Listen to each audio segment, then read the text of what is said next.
After a gut-wrenching loss to Indy 11 on Thursday, Bethlehem Steel looked to regain the terrific form they've had at home all season. Tonight, they host Atlanta, a team that beat them earlier this month and is desperate to stay relevant in the playoff race. Bethlehem Steel, Atlanta United 2 from Goodman Stadium here in Lehigh Valley on ESPN+. Alongside Devin Kerr, I'm Brendan Gulick. This is an interesting matchup because both teams really need to pick up points today. Unfortunately for Bethlehem Steel, we're having this conversation now. But the good news is that there's plenty of time to make it back. You see the wins, quality versus Charlotte, Indy, and then versus New York. But look, the ties and the losses are the biggest thing here. Chatting with Brendan Burke, their head coach, he said, we've let too many games get away from us. It's almost the one that got away, and they're looking back at this point in time saying, what if? That's not a position you want to be in. So many points left on the board. Just go over the losses, 5 right there. They knock those out. We're not talking about being relevant in the playoff race. We're talking about 3rd place in the Eastern Conference. Well, one of those frustrating losses came the last time these two sides met, and it's a game Bethlehem Steel's really going to want some revenge for. Fortunately enough for them, they're not going to have to deal with the talented Andrew Carlton tonight, but a lot of speedy youngsters on the pitch for Atlanta United too. Derek Jones getting in on the act, picking out the upper corner. It was too little, too late for the traveling squad, and since then, that's kind of been how things have gone for them. They're letting teams hang around. That's led to all those losses and all those ties. But the biggest thing for Atlanta, you see, they started off hot. One of the remaining teams in the Eastern Conference that was undefeated. But since then, you've seen it. 1-10. And that is just absolutely absurd. You see the 41 goals allowed. That's 4th most in the USL. Unfortunately for them, they're not finding the back of the net either. They've only netted 21 times over the course of the season. That's 26 worse. Yeah, it's not been a good season for Atlanta after their good start. So they're looking for their first sweep of an opponent this year, something maybe they could build on. Bethlehem Steel trying to get back on track during a favorable part of their schedule. We'll have the starting lineups and the opening kick when we come back to Goodman Stadium on ESPN+.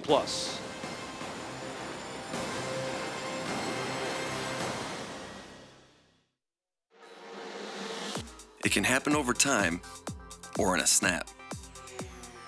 If joint or muscle pain has taken you out of the game, we can identify the root cause of your problem and develop a sport-specific treatment plan to get you moving again.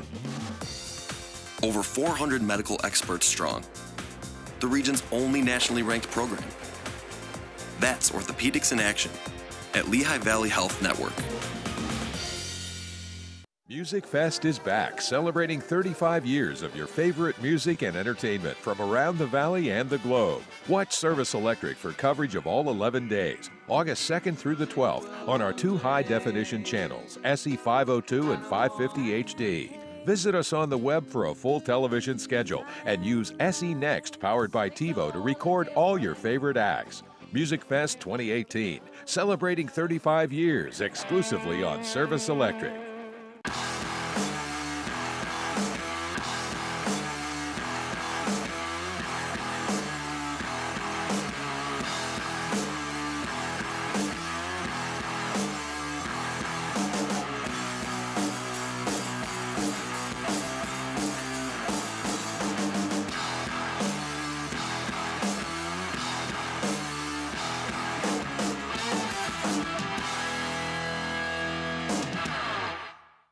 Hey Union fans, save big this season at Dunkin' Donuts just by joining DD Perks. Score medium hot or iced coffee for $1 the day of every Union home game when you use on-the-go mobile ordering in the Dunkin' app. Order ahead, skip the wait in store, and go!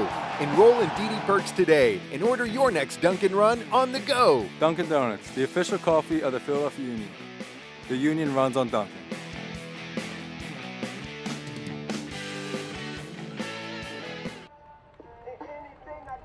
Moments away from opening kick in Bethlehem Steel, where both teams are now starting to come out of the locker rooms.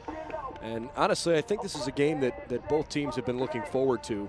Bethlehem, because they had a poor performance last time out that they're trying to quickly get rid of. Let's start with the Atlanta starting lineups. We talked in the opening segment how they haven't been great. They're really relying on Yosef Samuel. Yeah, he's going to have to step in, and the guys up top in this 4-3-3, that's the biggest thing. They'll go to Yosef Samuel, but Devin Sandoval, Lagos Kunga, they have the ability to make an immediate impact on the game, but we haven't seen them play in a 4-3-3 system all season long. So it'll be interesting to see if it actually morphs in that direction. Notice Mitch Hildebrandt, Mitch says no from FC Cincinnati in between the pipes, and the man who's going to help them get it done and dictate the tempo of this game is number 4, Jack Metcalf. an absolutely illustrious youth career at Liverpool, transitioned over to Clemson, made a brief stop at the Charlotte Independents with Mike Jeffries, and he's ended up here, and he has been an absolutely sensational pickup for them wearing the captain's armband. You take a look at the steal, for the most part, business as usual. The back line, pretty simple. Keep an eye, number 5, Olivier Bizo on the right. He's young, and sometimes that emotional exuberance can overtake his play, but Brendan Burke has been working on that, keeping it under wraps, and obviously the min man, James Chambers, number 45, the maestro, likes to pull all the strings. But the guy who's most interesting to me is number 63, Brendan Aronson, youngster, only 17 years of age. First time I had the opportunity to see him play. First matchup this year, 1-1 tie was a part of the goal. Versus FC Cincinnati, went out with an injury, made his recovery, came back last week versus North Carolina, had a solid shift, but now he needs to follow it up a continuous progression. Brendan Burke telling us that sky's the limit for that young man. He's still pretty positive with the way things have gone lately. He thinks that this team is still very capable of putting together a pretty good run. Brendan Burke, of course, has been a staple in this organization and a guy that really the whole Philadelphia Union family has certainly rallied behind. You get a look at Scott Donnelly, and he's had a tough season, certainly in the first year of this franchise, but his group has a chance today to maybe beat the same opponent for the second time this year. And so they're certainly looking for some kind of momentum. Really, for Atlanta, it's anything that they could possibly build off of. Fortunately for them, it's not over. I mean, sure, the race isn't over. Right. From a metric standpoint, they still have the ability to get back in this and make a possible run into the Eastern Conference playoffs.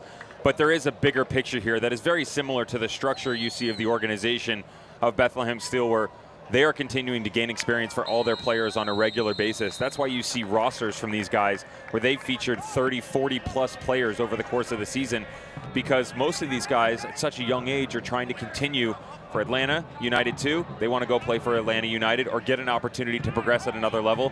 And for Bethlehem Steel, they're looking up at the big boys in the Philadelphia Union, trying to get reps there or get their shot with maybe another team. So although the results haven't gone the way that they'd like to for either squads as of late, things are progressing for them in other areas.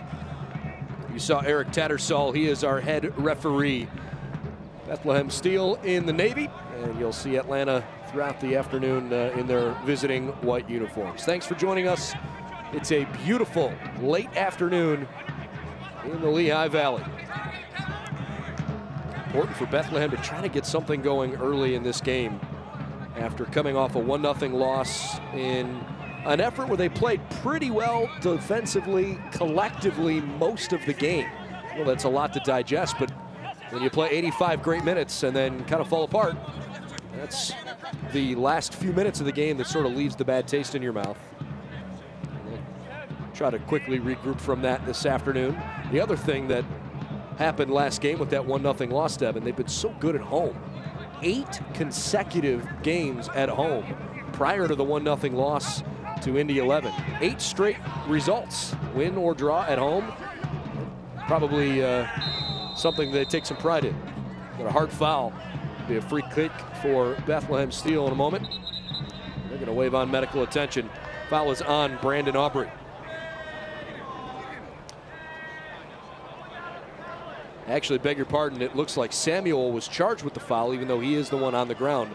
Aubrey, the recipient of it. A couple solid shouts from the fans there yelling Neymar. They didn't like it, but this is definitely an elbow from Brandon Aubrey directed at Joseph Samuel. The two of them just challenging, their momentum drifting into each other. Sometimes a situation that is very difficult to avoid, especially in the opening minutes. You want to stand your ground as a center back and make your presence felt, both figuratively and literally. Obviously the physical side getting the better of that challenge. You can see Barajas trying to play mediator. I don't think there was any malice behind the play, but Joseph Samuel clearly a little shaken up.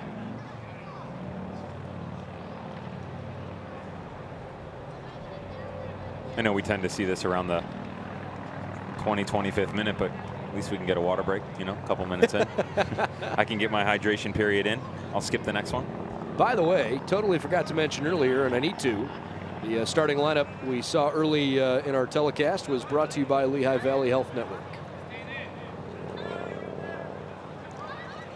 So Samuel still laying on his back, and perhaps Atlanta may need to get somebody loosened up.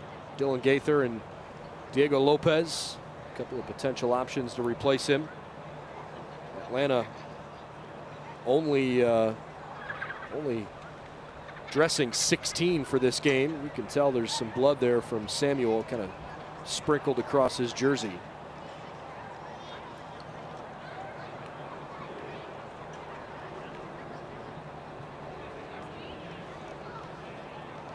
Well, if Samuel is not able to continue in this game, it certainly feels like a pretty sizable loss for them, considering what he's done on the season.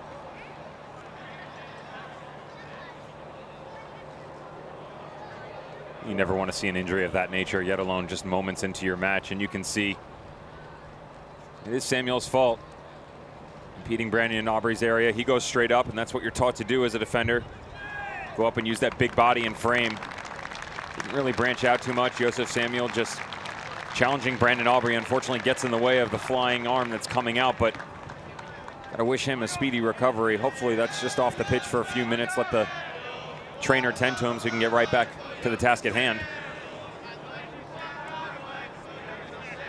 So Samuel comes off. Bethlehem will have a one-player advantage here for a short time. We asked Brendan Burke earlier this week about the fact that since they lost so recently to Atlanta, how that may have helped them. And he said, well, it's a relatively defined playing style that they attack you with. And he said the fact we played them so recently helps us recognize and prepare for what they're going to do. But the difference is a few guys individually need to be able to step up and try to out-execute Atlanta.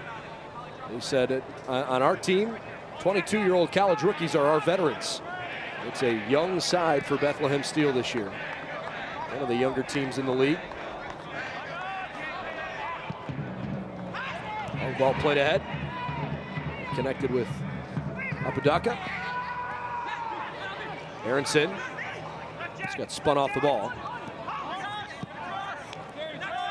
Near side now in Cheluya.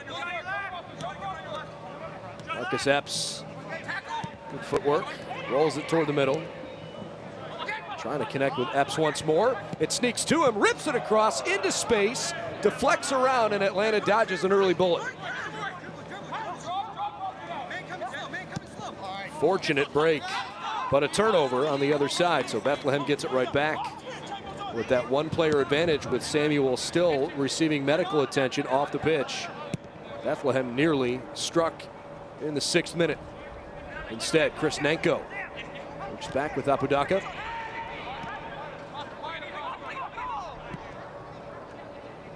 Aronson. Oh, great feed. Nanko on the near side, taps toward the middle. Apodaca got cut off. Solid defensive effort. How about the ball from Brendan Aronson? That's the vision we talked about, his ability to play in that 10 role and recognize those tiny windows almost immediately. But that ball from Nanko has to be hit one time right to the top to Aiden. Aiden's in that trailing run. Nanko off balance and just kind of harmlessly rolls it at Hildebrand.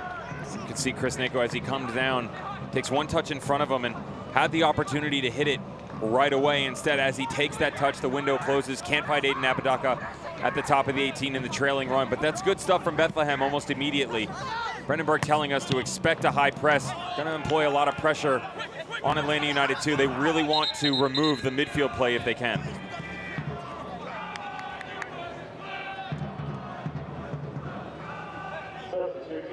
Well, Joseph Samuel is not able to continue, so Dylan Gaither is going to come on here and take his spot. That's a tough loss. You can see Samuel still receiving some attention there. Gaither is one of the Atlanta United Academy players, just 17 years old, a kid from Covington, Georgia. He's going to immediately step in here in the 7th, 8th minute.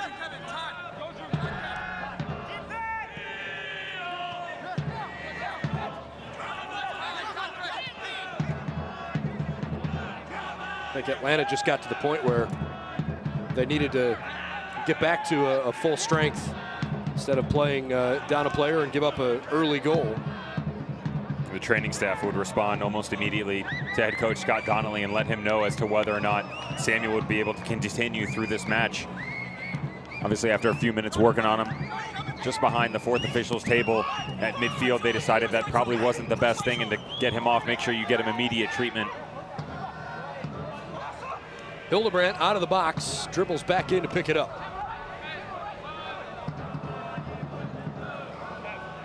I mentioned Mitch Hildebrandt and the terrific run he had with FC Cincinnati.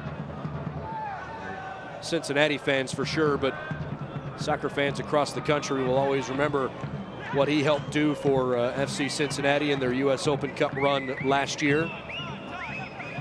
It was a magical run for a team that's such a young franchise.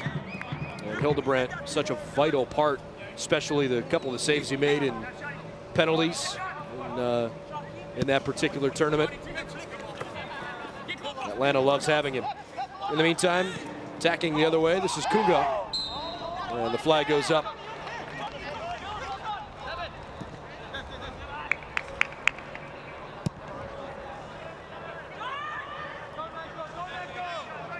All right, Nenko looking full speed ahead.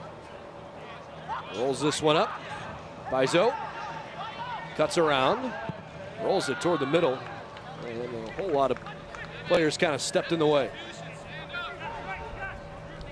Bethlehem has had their foot on the gas in a big way so far early in this game. It is a throw in right in front of the flag.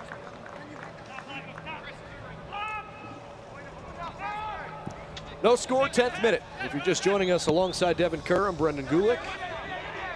It's been all Bethlehem early on, although they don't have a tally yet. Good spinner across. Hildebrandt measures it, grabs it out of the air. Marcus Epps on the backside of the plate.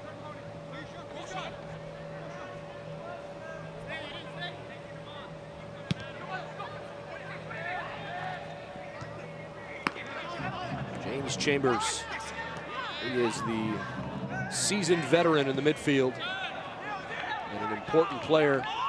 A guy that Brendan Burke says, look, when he's done playing, can certainly see where he would transition into a coaching role. His makeup is terrific, and if that's something he chooses to do, I think he'd be really good at it.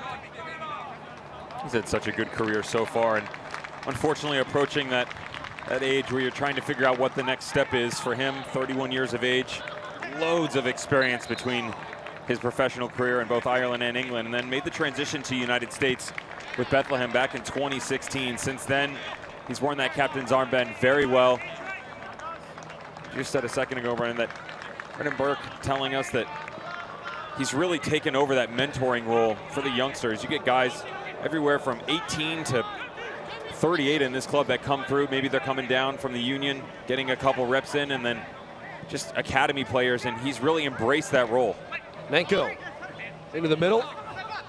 Epps trying to shield the ball. Oh, nifty footwork. Oh, my goodness. At first, I thought perhaps everybody was okay, but now I'm not so sure. Ball rolls across. And for Bethlehem, a little slow getting back up. Beg your pardon, for Atlanta. Slow getting back up. I believe that's Barajas. Ooh.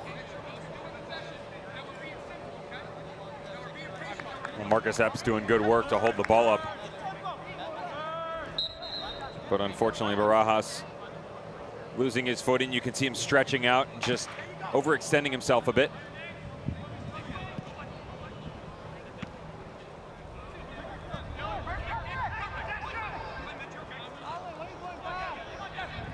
Atlanta looking for a little bit of help. Not finding it. AJ Cochran did his best. A quick restart. Chambers in the middle. Oh, Harrison was there. Not over yet. Apudaka. Nobody home. And a corner kick. This pressure from Bethlehem Steel early in the game has been really, really solid.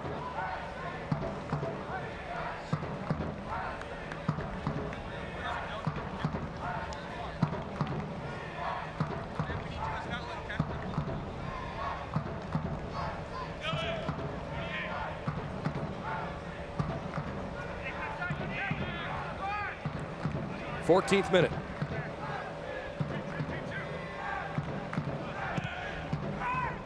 Good one, driven right into the middle of the box. Still alive for Epps, chips it back up in the air. Apudaka taps it behind. Goal kick for Hildebrand.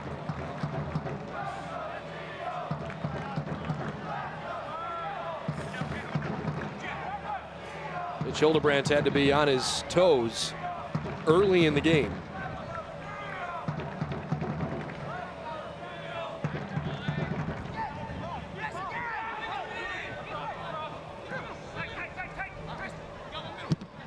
Boy, Hildebrand better be careful clearing the ball in the middle of the field like that without sending it very far down. That's a communication factor for Atlanta United too, but you can really see the press that's being employed by the boys in blue. Bethlehem Steel moving up the pitch. High intensity from them in the opening 15 minutes. Gallagher on the throw-in tried to find Sandoval. Instead, another turnover as Chambers raise it back.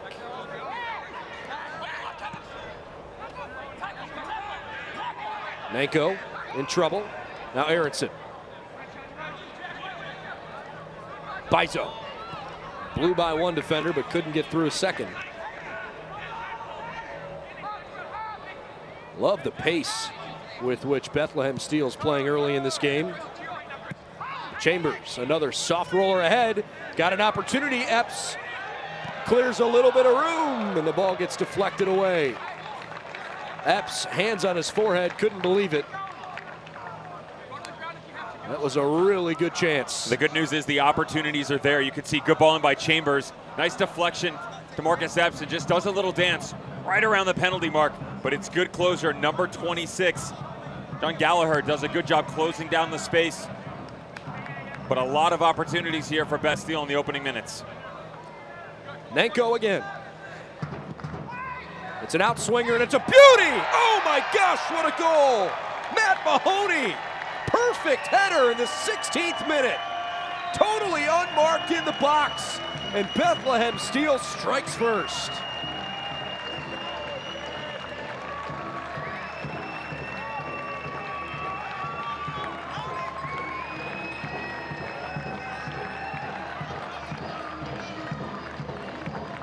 You can feel it coming.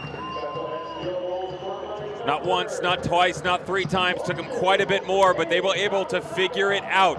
This time coming from set piece action. Delicious ball served in right at the top of the six.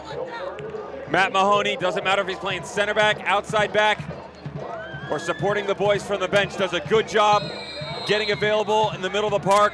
Uses that big frame, gets up, and buries it right in the back of the net. Excellent opening goal from Bethlehem Steel.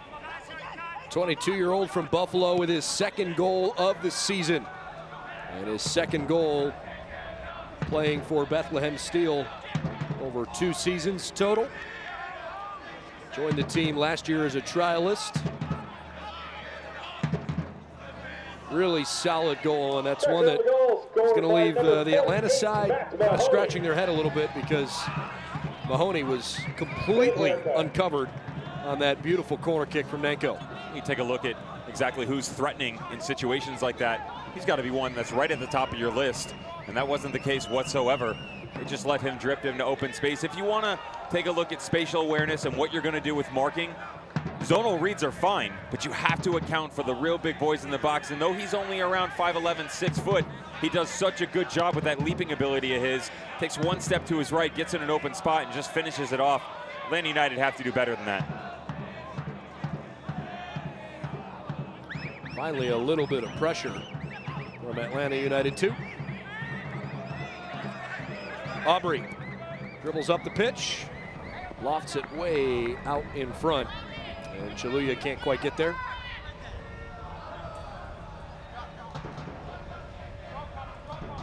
Well, the crowd was into it early on, but now they've got reason to continue.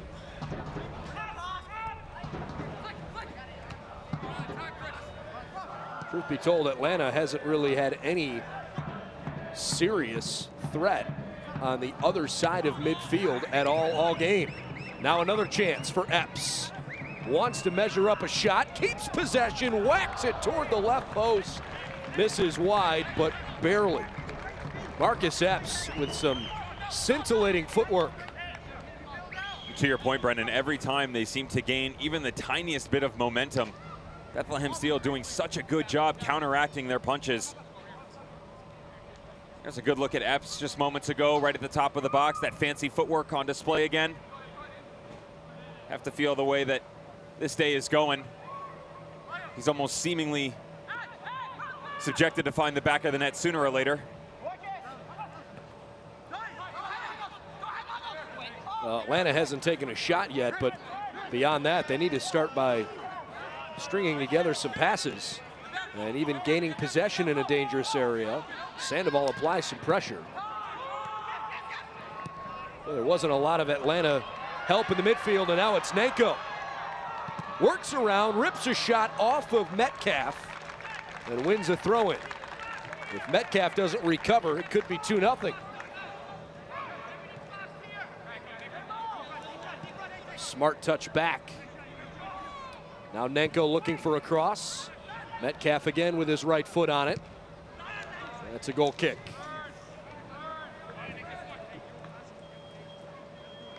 We walked over to the sideline, asked Brendan Burke right now, how would he feel about the start to this game? This is almost a dream start for them. It's the best that I've seen them look in the opening 20 minutes of a match almost all season. High intensity. You can see the emotion is there on both sides of the ball. The composition from front to back, absolutely amazing. Another takeaway, bad area. The defense comes to his aid. Hildebrandt got pulled out just a little bit. Corner kick coming. Boy, this feels like an avalanche from Bethlehem Steel, and nobody is stopping it. Something to keep in the back of your mind that we talked about at the top of the broadcast in our open. We talked about them leaving teams in games, not being able to close it out. How many opportunities have we seen by them in the opening 20 minutes? Only one goal to show for it. At some point in time, someone's got to step up and get in on the act, close something out. Nanko, again another header, this one driven toward the top of the bar and too tall. Aubrey was there, but it was Mahoney that got his forehead on it. Poor distribution again from Mitch Hildebrandt. Just quick ball in. See Aiden Apodaca head on a swivel. Very smart, tracks back onside. One tiny turn and gets around the back line. Unfortunately, Atlanta United 2 understanding the threat, able to knock it over the end line for a corner, but that's not the best we've seen from that Met Niner in the past. 21st minute. 1-0 Bethlehem on what's been a one-sided game so far. Might be a developing opportunity for Kunga. Oh, nifty footwork. And he just couldn't come up with one last positive touch. Gallagher pressed all the way up ahead. He's had a great season. This one sent toward the middle. Kunga trying to slip to the outside. Almost slipped and fell himself. Ripped shot off of a defender. That was Aubrey that got in the way. Finally, some consistent pressure from Atlanta 2. And a takeaway. Here comes Bethlehem Steel. Marcus Epps lofts it high up in the air. Nanko couldn't pull it down on the first touch. Defense recovers, swing it back toward Apodaca and head it out. Chris Nanko might hit that. I did too. Was kind of waiting for it. A great ball by Epps to the back post, and we've seen Nanko pull the trigger in situations like that before. First touch fails him a little, but does a good job, brings it back around to the far post. Main thing is here they're able to maintain possession, reset, and get another look. Select is the official soccer ball of the USL. For the latest Select products and special offers, please visit SelectSportAmerica.com. Receive free shipping on orders over $50. 16th minute goal from Matt Mahoney off a corner kick. It's the difference right now. Aronson, second game back. This one he lets go from a long way out over the top of the net. If you're just tuning in, we spent a lot of time early on talking about Aronson and the effect as such a young kid that he was able to have when he was healthy. But after really getting his bell rung on a tough collision and missing a significant stretch here in the midpoint of the season. it's good to see him back out there and starting to get his feet underneath him again, because this team is so high on his potential. Hard tackle, and there is a card coming. It's Metcalf that picks up the booking.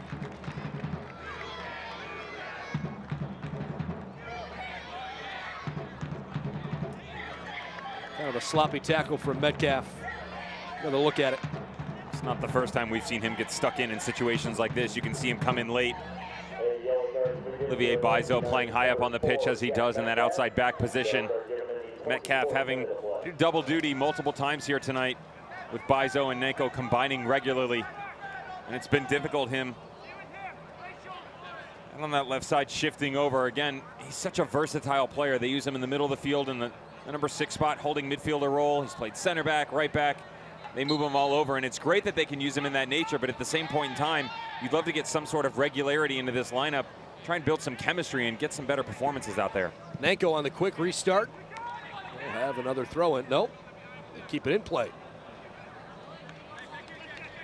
But Bizeau was going to wait for it to cross the line, pick it up, and toss it in.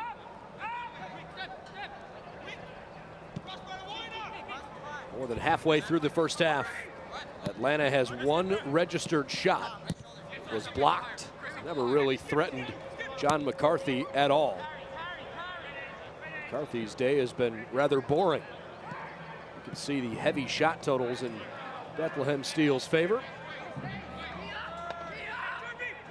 Atlanta has not yet officially been eliminated from playoff position. But right now, the only team behind them in the standings is Toronto, who picked up their very first win of the season yesterday.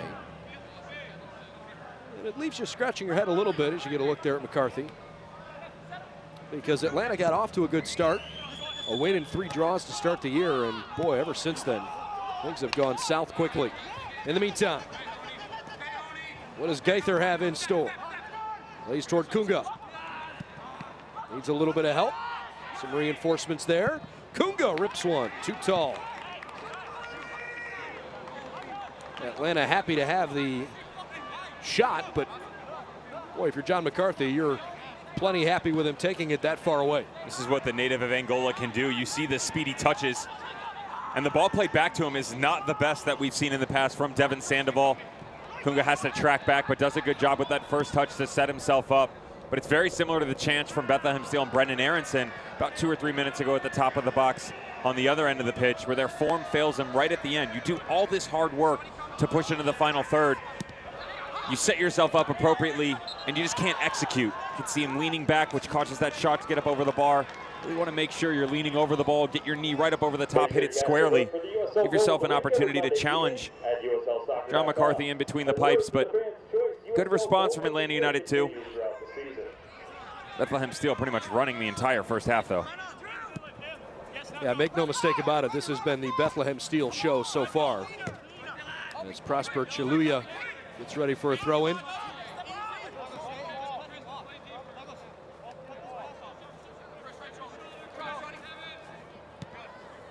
Chambers lays off to the right side. Mahoney, the goal scorer, ahead to Bizeau. Olivier pulled off the ball. Metcalf works together with his teammates. Good pressure from Aronson. That's not a clean takeaway from Mahoney.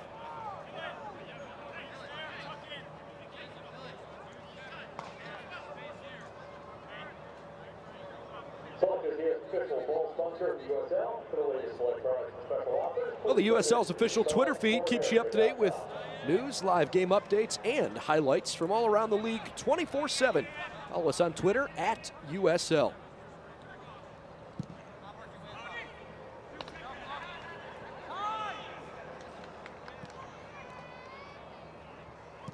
It is an abundantly sunny afternoon, 83 degrees, partly cloudy skies. No rain in the forecast at all. A beautiful Sunday in Pennsylvania. And so far, so good for the home side. Bethlehem trying to recover after a 1-0 loss to Indy 11. Atlanta looking for a victory for the first time over their last 3 games. when they last beat Bethlehem. Only one win in their last 11 games. Aubrey left foots it ahead. Heavy touch. Oh, nifty work from Apudaka. Now Epps crossed it a little too much.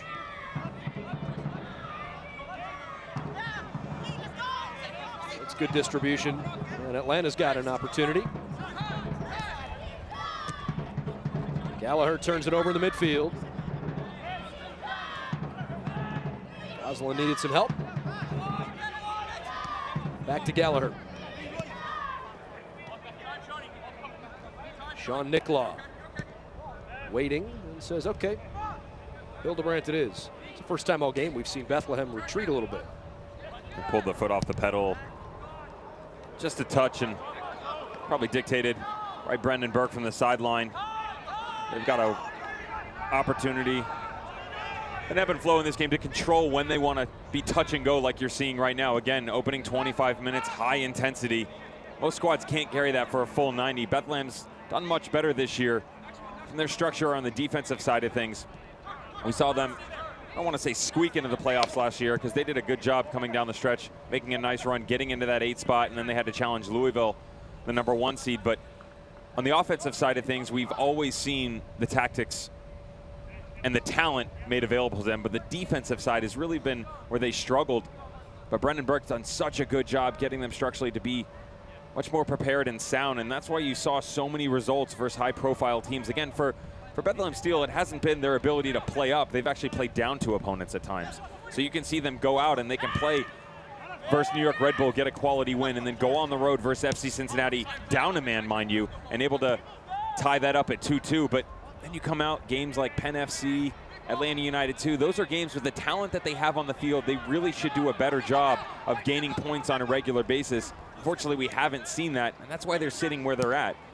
But another thing, you take a look, there's only 4 points separating 8th and 13th. Absolutely. Charlotte Independence get their tie last night. They squeak in. You talked about that at the top of the broadcast. But again, they're only 4 above. So Bethlehem Steel get a win today. They're 1 back from being right back in that playoff hunt. Yeah, there's no reason for them to lose faith on the opportunity for postseason play.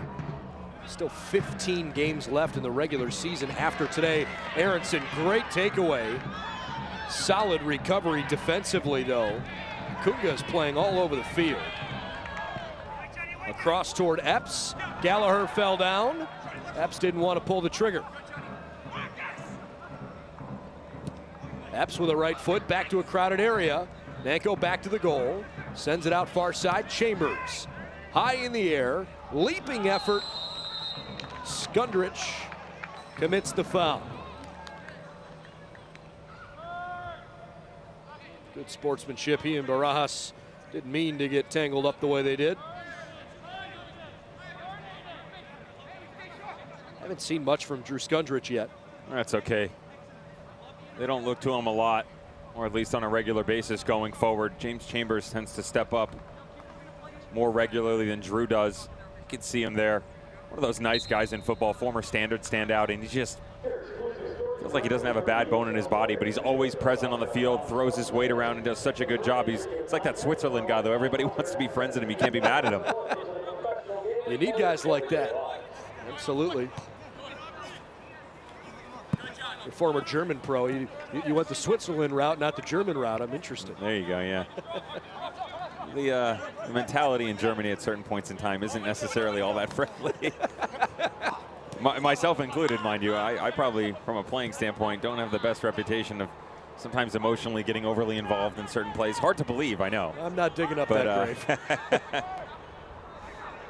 Olivier Bizel needs a little help, so Chambers steps in. Sandoval helps create the turnover. Kunga, can he make something of it for Atlanta? Laid off into the middle, Barajas. And a ball that's played well off target where he anticipated.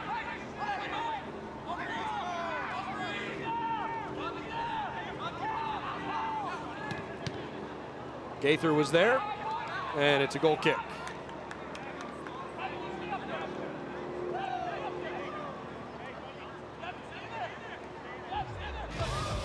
Look at the Eastern Conference standings, and this is a really solid illustration of just how few points separate 7 through 13 in the league. And even though Atlanta appears to be on the outside looking in, they're not officially eliminated yet.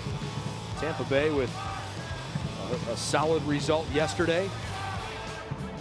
Definitely still alive. Nashville probably the team that felt most snake bitten yesterday.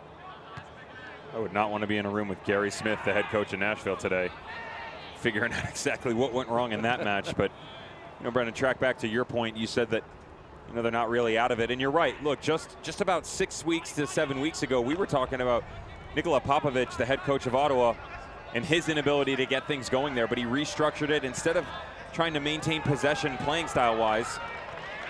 Apodaca right down the middle. Hard tackle from Cochran and a clean tackle.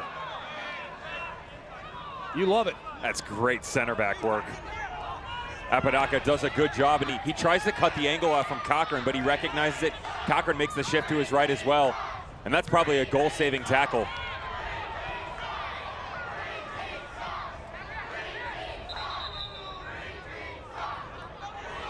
Another ball had rolled onto the field, so play held up for a moment.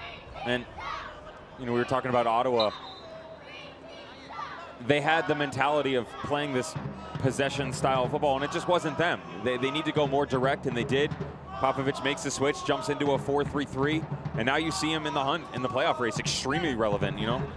And that's exactly just what such a limited amount of time frame can give you. So the opportunity still presents itself for Atlanta United too, but again, the ebb and flow of games, you've got to get out of this lull to start a match. I mean, you're 35 minutes in, and they're just now kind of finding their form and rhythm. And quite frankly, probably lucky to only be down 1-0. Could easily be 3. Easily be 3-0. They've been outshot 8-2, and neither of their 2 shots have been high-quality looks. Good pressure causes another turnover. Chambers wants everybody to get lined up. They go right back to Chambers. Captain chips it ahead. Aronson onside. Looking for Epps, rolls it instead. Apodaca! 2-0 Bethlehem Steel!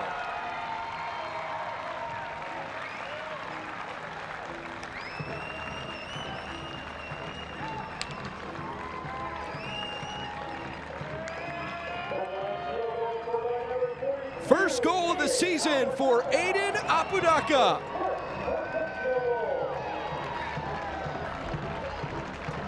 You can't take anything away from Apodaca's finish, as you always have to get that closure, what we talked about. But this ball from Brendan Aronson is delightful. You see him get to the byline, picks Apodaca out right now, the penalty mark, sees that far post. Mitch Hildebrand cannot shift over fast enough, and he's able to stick it away. And this is exactly what you want to see from Bethlehem Steel.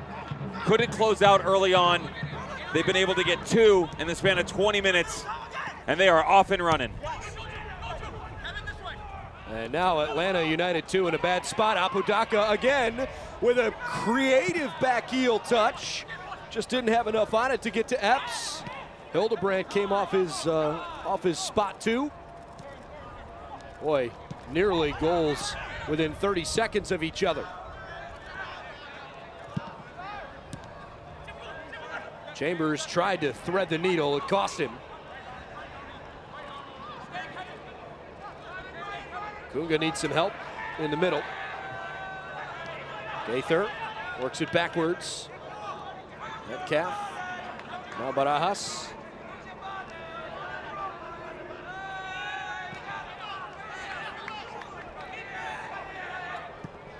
Near side, Gallagher. With the right foot, cracks it right off. Prosper Chaluya. Chaluya goes in. And a late whistle. Chaluya thought he got away with it. This is Prosper challenging number 26, John Gallagher, and you can see he gets caught late, flat-footed a touch, overextends himself, and just comes in behind on John Gallagher. How quiet has he been today? I don't want to say total non-factor, but boy, we really haven't seen much from him at all. Guy who's got 6 goals and an assist on the year. Really not involved in the run of play whatsoever. Some of that probably dictated by the pace Bethlehem came out with. Chris Goslin, heavy touch, backside. It's a good one, right on the money, and John McCarthy with a right-handed save denies Sandoval the goal.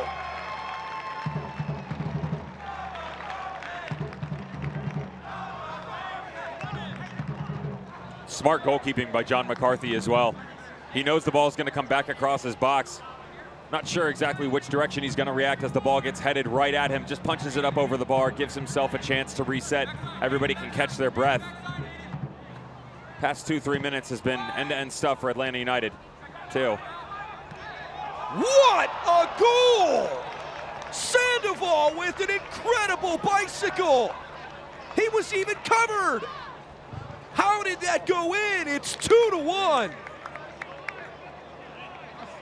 Atlanta United goal scored by number 18, Devin Sandoval. Goal scored in the 40th minute. This is one of those moments when Beth Steele just turns the lights out for a second. McCarthy makes a great save and goal. And then on the other side, it can't be duplicated. James Chambers loses the challenge there. There's no structure on the back line that we've seen defensively. And Matt Mahoney, young Matt Mahoney, frustrated with himself, looking back across, can't believe that this took place right in front of his eyes. And how about the finish from Devin Sandoval? Super crafty footwork. It deflected off the defender into the net. You still might be talking about the goal of the week in the USL. That was sweet. So Atlanta United 2 has not had many opportunities, but that one helps them still feel very much part of this game. Meanwhile, for Bethlehem Steel, I think it's a reality check that even though they've dominated play so far, there's still a lot of game in front of them. Until that second goal, which gave them a touch of padding. We're still sitting at the 1-0 mark, kind of looking around, trying to find their way. And again, it doesn't matter how much possession you have or your ability to put shots on target. If nothing finds the back of the net, that number doesn't matter. The only one that matters is the one up on the scoreboard. Brendan Burke going to be frustrated with his boys that not only is it 2-1 right now, their inability to close out. Again, they could have 3-4 goals.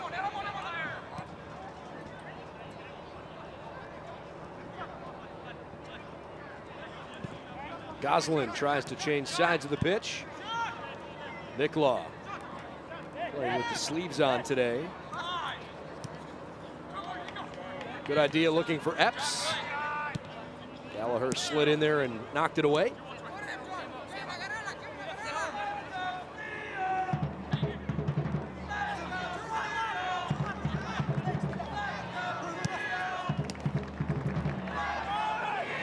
Rolls into open space. Gaither applied a little pressure, and then Aubrey just knocked it out. Boy, if you're Bethlehem right now, you're trying to race into the locker room. One more look at this incredible goal. Good flick to the back post. Sandoval, I mean, just to even attempt something like that. Ball transitioning away from goal. You're tracking back. The thing's 25 feet in the air. I mean, this isn't a lofted ball coming right from the top of the 18. This is a header just feet from you. That's knocked about 20-25 feet in the air, and you've got to contort your body, come back over the top of it while you've got the pressure from a center back pushing you in another direction. Cannot understate how difficult that was. Foul on Gallagher.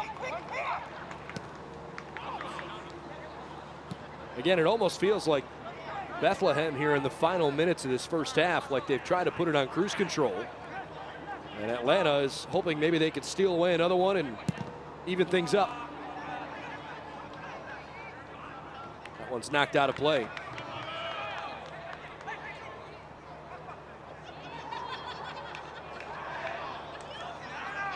Which teams are hitting top gear as the league comes down the stretch in the race for the 2018 USL Cup playoffs? Find out every Monday evening with the USLsoccer.com Power Rankings, only on USLsoccer.com. Officials signal an Atlanta throw that angered the crowd.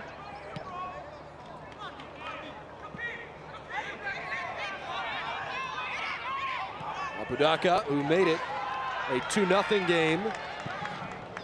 Nanko just misstruck it, looking for Aronson.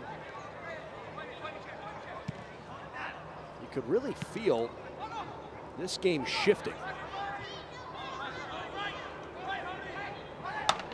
As soon as Bethlehem kind of let up that high press, Atlanta's gotten very comfortable. And now Gallagher near side will try to initiate maybe a late first half attack. Barajas back to Kunga. Lagos Kunga held off by Olivier Biza. Nice work from Kunga. Chambers taps it up. Aronson, smart play from the young kid. Very well done from Bethlehem. And now Steel FC on the move. Nanko, Aronson, shoot! And it's deflected away. Hildebrandt, a lunging save. Thought Nanko actually held this ball a tad too long as he had two players on the left side. Still gets a nice ball into Brendan Aronson, frustrated with its efforts. So many players before, Mitch Hildebrandt saying no. Good response from Bethlehem Steel, though. That's what you want to see. Give up that goal and almost immediately respond, pushing down to the other end. Maybe grab something just before half. We are expecting a couple minutes of stoppage time as Nanko's corner kick is deflected straight up into the air. They'll have a throw in here. If you did not catch the beginning of the game, Josef Samuel, just a couple minutes in, left the game with an upper body injury. He was bleeding, but what from, hard to tell for sure. He had to leave. Dylan Gaither came on in his spot. It's officially 3 minutes of additional time. Played toward Chambers. Chaluya back to Chambers.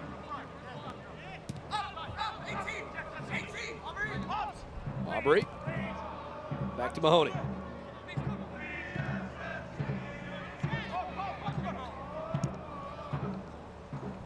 Good connection with Chambers. Tried to find Aronson, and Atlanta United is packing in defensively right now to try to hold off these last couple minutes. Epps over the top.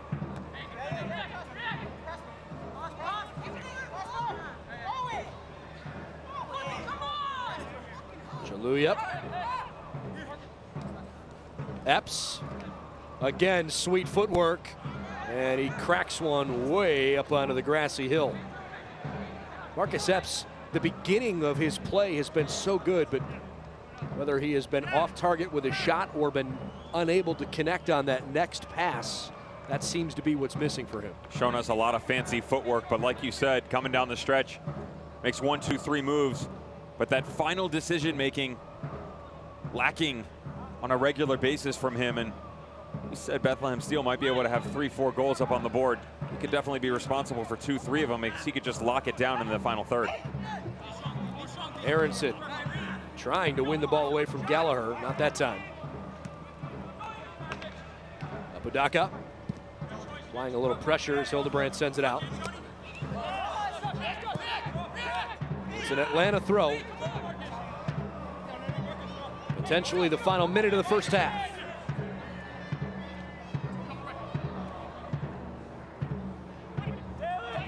High soft throw. Sandoval wins another one.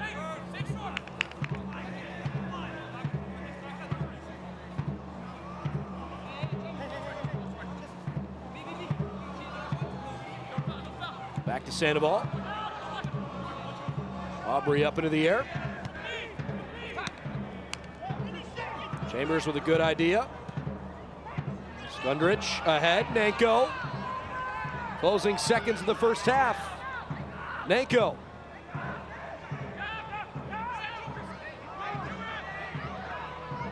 Lofted into the middle. Aronson. Chambers.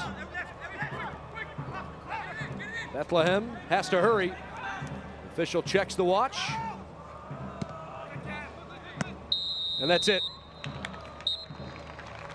That's the end of the first half. A 16th minute goal from Matt Mahoney and a 36th minute goal from Aiden Apudaka gave Bethlehem a real opportunity to run away with this game. But Atlanta United 2's done a nice job staying in with maybe one of the goals of the year from Sandoval. A good finish from Devin Sandoval. We'll get another look at that at halftime, but the intensity from Bethlehem Steel opening 35 minutes or so, doing such a good job. But here's the thing, you can pull back on the intensity tactically. You can sit back a little bit further, but mentally, you have to remain strong. And you really saw that letdown from the Steel. Atlanta United 2 getting one opportunity in the final third, made the most of it. Hope you enjoyed our coverage of the first half. When we come back, we'll let you know how things went around the East throughout yesterday. Plus, we'll give you an idea what's shaping up in our playoff picture as well. 2-1 Bethlehem at the break.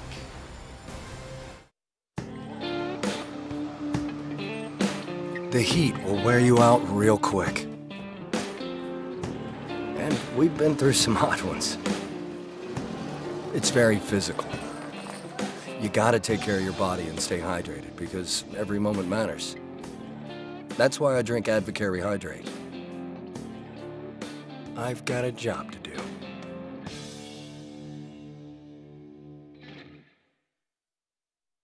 Join the Hillside School in their mission to empower intelligent students with learning disabilities and maximize their potential at the 35th Annual Hillside School Golf Classic, Wednesday, August 29th at Saucon Valley Country Club. All proceeds benefit the Hillside School Scholarship Fund. Enjoy a day on the links while supporting the Hillside School in providing students with the tools for lifelong success. For sponsorship info or to register, contact Aaron Coffey at the Hillside School. We'll see you Wednesday, August 29th.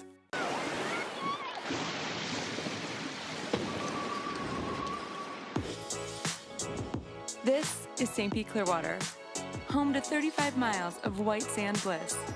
But it's more than emerald surf and Gulf breezes. The beach is an attitude. It's the vibe of life, nature, art, music, or whatever brings you joy. Experience the American tropics on Florida's Gulf Coast in St. Pete Clearwater. Love the beach. It can happen over time or in a snap. If joint or muscle pain has taken you out of the game, we can identify the root cause of your problem and develop a sport-specific treatment plan to get you moving again. Over 400 medical experts strong, the region's only nationally ranked program. That's Orthopedics in Action at Lehigh Valley Health Network. Halftime between Bethlehem and Atlanta United 2, but let's take a look at what went on around the East yesterday. We begin with Louisville and Ottawa, and how about Louisville City continuing this great run, a 3-0 win? It's a good thing for them because, I'll tell you what, they only had one win in their previous 7, but now they've gone back-to-back, getting a good victory versus Ottawa, 3-0. But the triumvirate head coaching staff that has stepped in after the departure of James O'Connor have really done a good job getting these guys back on track. They netted early, they did it often, finished it off finally by Devin Speedy Williams, getting the 3rd goal. Haven't seen him hit the back of the net in a while, but unfortunately for them, something like came in a little bit late in the game, and it's going to affect them down the stretch. Alexis Suahi getting a red card late in the game, finishing with 10 men. Meanwhile, Charleston, a 3-0 win over Richmond. They got started early in the game and never let up. Business as usual for Ann Hauser, their head coach, and the boys got it done 3-0, like you said. Rittmeyer once, Rittmeyer a second time. Atula Guerra continuing his race for that golden boot, netting in the 51st minute, taking the lead. But I'll tell you what, Thomas Enevoldsen out in Orange County is going to have something to say about that. So with a Charleston and Louisville City win, Pittsburgh had a little bit to figure out yesterday, and they ended up dropping a 2-1 decision in North Carolina. So right now they sit 4th in the conference. Bob Lilly, not a happy man. Danielle Rios got on the board in the 24th minute. Now Pittsburgh would grab one back from Cristiano Francois. He would get it even at 1, but unfortunately for there, you could just really see the ebb and flow that we see from Pittsburgh, especially on the defensive side of the ball, was not present whatsoever. Julio Fernandez, 94th minute stoppage time, able to get out in front, give his team the 2-1 victory. Meanwhile, Charlotte and Penn FC squared off yesterday, finished in a 1-1 draw. Charlotte right now in Penn is out, but both teams very much part of the playoff conversation. Unfortunately for Mike Jeffries and co, this was a snooze fest from start to finish. The good news for them, the resurgence of Alex Martinez back into the starting lineup, been struggling with injuries the entire season. He gets in, plays a great ball to the back post. Eamon Zayat steps in, 64th minute, solid header. But then Aaron Dennis throws his team on his back, one-on-one top of the box. How about that? Absolute rocket of a goal, and it came in at big time. From a game that was a sleeper to a game that was anything but. Tampa Bay and New York Red Bulls 2 finished tied 2-2. And another coaching change that has affected the overall play. Neil Collins stepping in for Stuart Campbell. This was back and forth all game long. Second minute, Jared Stroud one-on-one, far post. Thank you very much. But that didn't stop there. Stefano Bonomo. No, folks, he's not playing for New York Red Bull 2 anymore. He's crossed the enemy lines. He is now with the Rowdies. Bottom corner PK does a good job knotting it up at 1. He's going to grab another one just 60 seconds later in the 9th minute. Good ball across the top of the box. Easy finish. Should have been a better save by the goalkeeper. This continued on. Again, the game was wide open. Junior Flemings got into the act. Getting thrown out of the game. Nice red card. But Brian White, 62nd minute, able to knot it up at 2-2. That's where we finished off all square. It was certainly an entertaining game and probably one that benefited Tampa Bay more than it did New York. The highlight of the day might have come from Toronto yesterday, their first win of the season.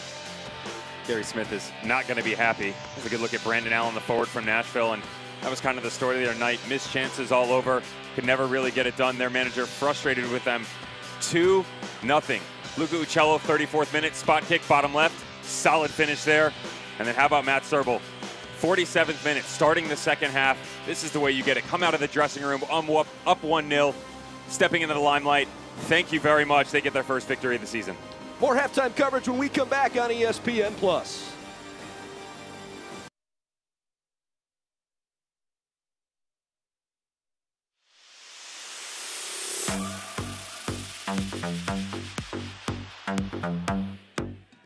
Schreiber, and it's 1-0 Richmond.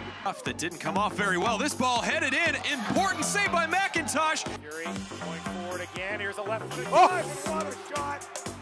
Sending across in front. Header is down and it's kicked away. Herrera, 2 great saves. Oh my gosh, 3. And for Herrera, has some time and space. Lets it fly. That is sensational from Herrera. Lots of traffic in there. Gets lost. Oh, how about Mizell? Wow. Ward. Near post. Oh, what a finish by Charlie Ward. And we'll take the shot, and Ferrigno, an important parry with his right hand. Ramos Godoy cutting onto his right and strikes, and it goes in. Go with the right foot, and he's stopped. Hartley finding a Watson with a strike, and it's number 10 on the year. Chance here for Pittsburgh. Into Brad. Oh, what a save again. And it will be Salgado to strike, and he puts it in the back of the net. Brian Obi working on fines. Obi, it's off the crossbar. Moreno with the shot, and he beats McGuire. Guillen, first time, Becker down low, and Goita down low as well with the save. Lautrec sends some service in, taking off the chest by Greg, who strikes and scores. In on goal, Callie Brown off of his line, Prater denied by Brown. Shot from distance, Tambakis with the ball, with the save. Lopez on side for Paul, Cheno Guzman, almost rolling in. San Antonio FC on top, 3-1.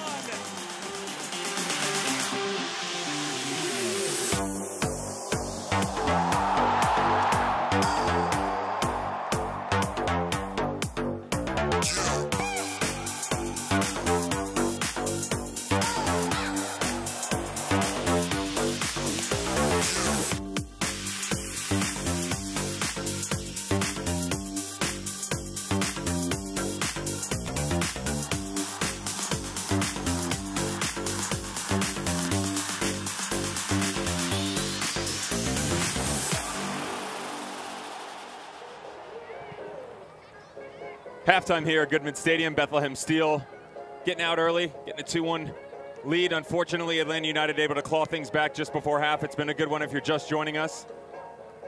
See if the East End Army and the Forge can get involved and help their boys in blue get it going on the other side of halftime. Highlights and stats just around the corner.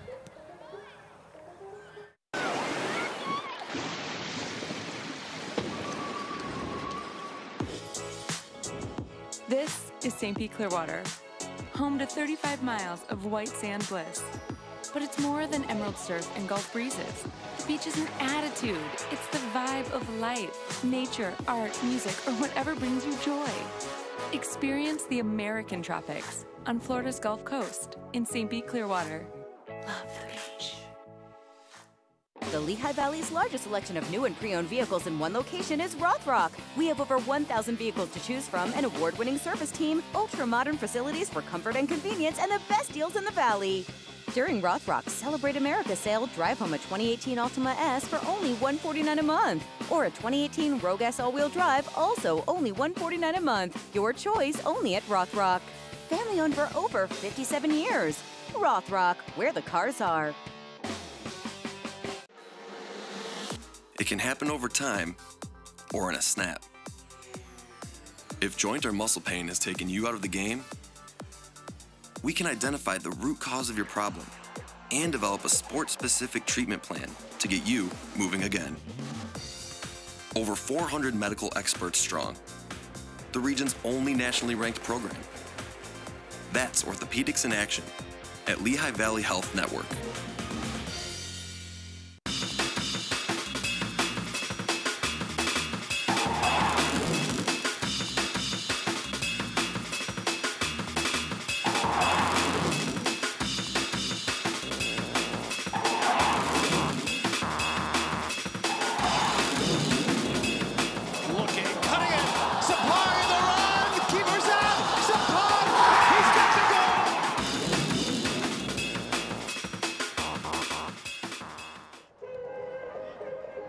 Bethlehem Steel on their home pitch, trying to get back to their winning ways at home.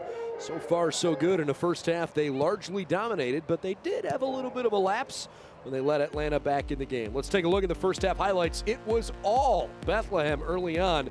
This first goal was terrific. How about the ball from Nanko? I mean, again, you talked about all Bethlehem early on. The pressure that we saw being applied on a regular basis was good stuff from Brendan Burke and the boys. 16-minute Matt Mahoney diving right around the penalty mark, just flicking it to the far post, and they didn't let up there. Again, we saw multiple opportunities from them, and unfortunately, Mitch Hildebrandt from Atlanta United 2, their goalkeeper, threw them behind the bus multiple times. A lot of reactionary saves being made, a lot of movement being made on the back line from Atlanta United 2 because Mitch Hildebrandt was just out in la-la land, checking out early on in the game. But they would track back, and a few opportunities here and there, not that much.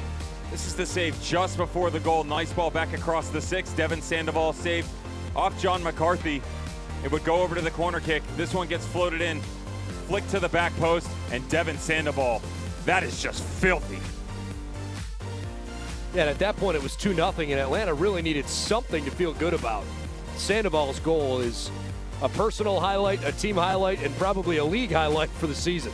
It's one that you look at, and as this gets flicked to the back post, that's the substitute Dylan Gaither doing a good job getting involved. He's not the biggest of statures, but flicks it to the far post. I don't know why anybody from Bethlehem Steel doesn't step in there, because you've got a guy who's throwing up a bike pretty much around eye level. You're not going to get in trouble for challenging the ball. Step in, throw something to push him off kilter. It didn't happen. You got to look at some of the numbers, and obviously the possession number is the one that is most drastically in favor of Bethlehem Steel. At times it felt like it was even more in their favor. They had a lull for about 10 minutes from roughly the 30 to 40 minute mark where they kind of took their foot off the gas, and they allowed Atlanta to get back in the game. I'll be interested to see here in the second half if they come out and go right back to that high press right away. You're spot on, Brendan. And you know, their ability to pull off the gas pedal a little bit, that might have been a tactical thing coming from their manager, Brendan Burke, but if not, you got to figure out why. Why did the intensity drop? And again, I said, you can pull back your tactics. You don't have to employ that high press and still maintain composure. They weren't able to do that, though. You saw them start to get rattled, and this is why you're seeing, look at who's trending, that 2-5-4 record. They haven't been able to close games out, but look, FC Cincinnati, 10 in a row, Emmanuel Ledesma, and their head coach, Alan Koch, has them firing on all cylinders, had a nice exhibition last night. Anheuser, Charleston Battery, same story, different day. Bob Lilly and the Pittsburgh River Rhinos, as we like to call them, as so many guys from the Rochester Rhinos have come over. 2 in a row, starting to fall, and that's given other clubs the opportunity to get back into this, but that's where Bethlehem Steel, when you have guys above you that are starting to falter down the stretch, when you're playing teams like Atlanta United 2, Indy 11, with all due respect to Martin Rennie, they're touch and go as well, but you have to close these games out so that you're not constantly sitting there going, what if? A lot of times it's what if this, what if that. Bethlehem Steel are in danger of looking back at the end of the season going, what if that entire season? This is too talented of a squad for them to be wondering as to whether or not they're relevant in the Eastern Conference. You just saw James Chambers, the captain, and easily the most veteran player on this Bethlehem side. He was pretty lively as we came right back from that graphic before we started play. Do you see maybe his role here in this second half? Obviously, his role is clearly defined as a captain. You get a good look at him there, but I would think this is somewhat of a continued test of his leadership to try to keep his guys cohesive and together and not lose a lead that they should hang on to. That's something that you don't always get from some of your leaders. You get guys that are vocal, and you get guys who lead by example. Brendan Burke has both. Bizo spins a swinger across. It's a throw in for Atlanta. So as a veteran leader in that role, you know, you really have to step up and raise that intensity level, consistently saying, come on boys, let's go, let's get it moving. And that might be a playing style. That just might be communication between the entire squad, but whatever it is, you have to take it upon yourself to step up into those situations and really push them in a positive direction. You can't rely on your manager on a regular basis. Aronson deflected. The other thing I'm noticing right away, Chris Nanko did not flip sides of the field. So the matchup perhaps between Chris Nanko and John Gallagher might be one to watch here this half. Two very talented players matched up against one another.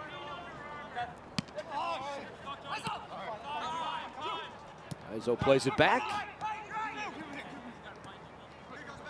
Skudrich swings it over to Aubrey.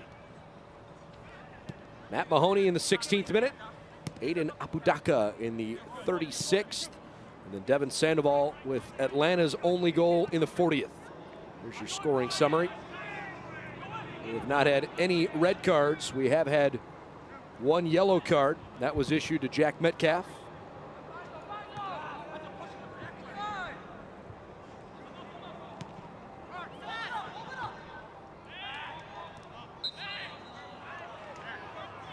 We'll have a restart here in a second.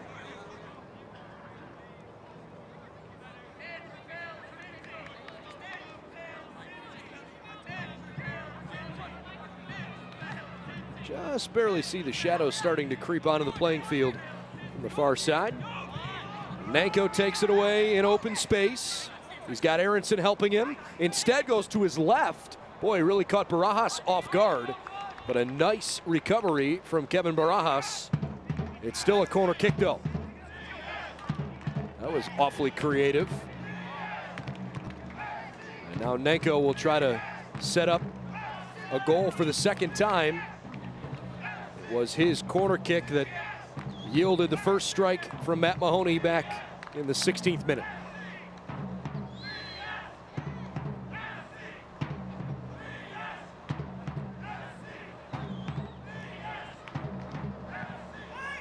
High ball floats to the backside. Aubrey heads it down, and it's cleared away for a moment.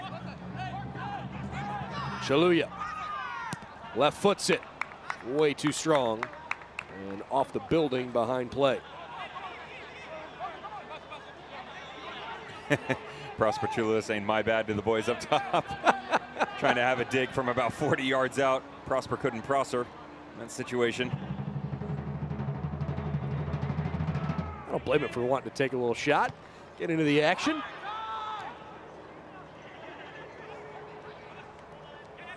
Marcus Epps pulled down to the turf and draws the whistle.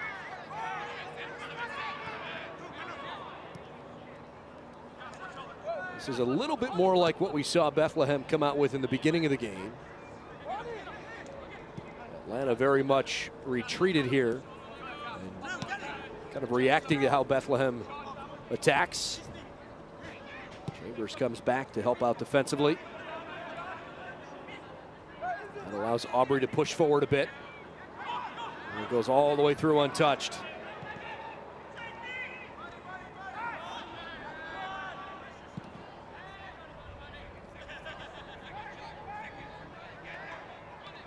Chambers keeps it in. And another foul. That time it's whistled on Gaither.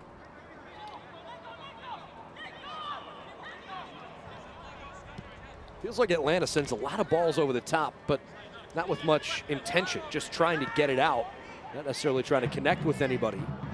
Aronson taps it ahead. Nanko races over to it. He plays a solid ball up. Epps looks a little around. Dancing with Gallagher, beats him. Marcus Epps drags it across the touchline. Apodaca couldn't slot it home. Look at Marcus Epps with this footwork. The opportunity fizzles out. Boy, he's put on a clinic until that final touch every time. It's been impressive for him, but that time right there when he got to the touchline and looked to knock the ball back, Aronson hadn't positioned himself appropriately, was stuck behind the defender, really didn't have any ball to play back across the six. That's why you saw him take that second and third touch to try and open something up. Wasn't able to do so, but the reason Atlanta United 2 are knocking those long balls is it's the high press of Bethlehem Steel. Apodaca raced after it. Hildebrand out to get it. They're doing a good job, and that's what their game plan was. They wanted to make Atlanta bypass the center of their midfield, make them stretch the game out, so they got into those isolated one-on-one situations. For Atlanta United 2, way too many of those in the first half. They need to support each other better because it needs to be a collective effort from all the 11 on the pitch, including the goalkeeper.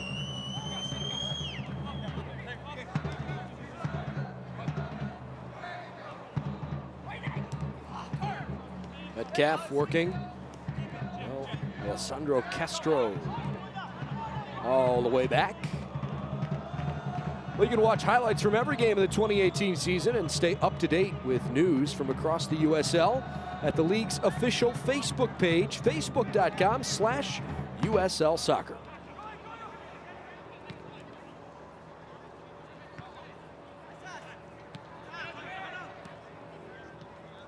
Solid idea from Skundrich. And it's not a clean takeaway. Sandoval apologetically went over to Aubrey. Bizo.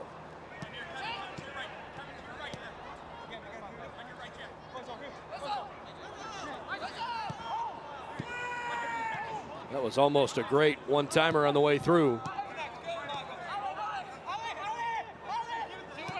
Castro found an open teammate. Now Kunga.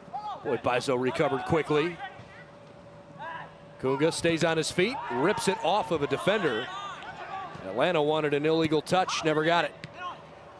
How quickly can Bethlehem Steel recover? Forcing Nanko to sprint all the way back to Hildebrand.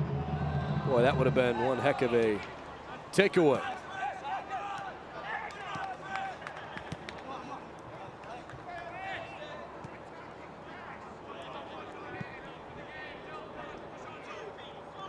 Like this evening's game be one that Bethlehem can get their season back into better form on. So far, so good. Entering a favorable portion of their schedule. And they're going to play against Richmond and Charlotte in each of their next two games. Richmond right now out of the playoff picture. Charlotte is inside the top 8. And they'll host Pittsburgh, travel to Toronto, host Ottawa, and go to Nashville. That's their schedule upcoming in August. Tap to the middle. Great defense from Brandon Aubrey, diving in front of Sandoval. Now Aronson, good vision ahead for Chambers. Perfect touch on that ball.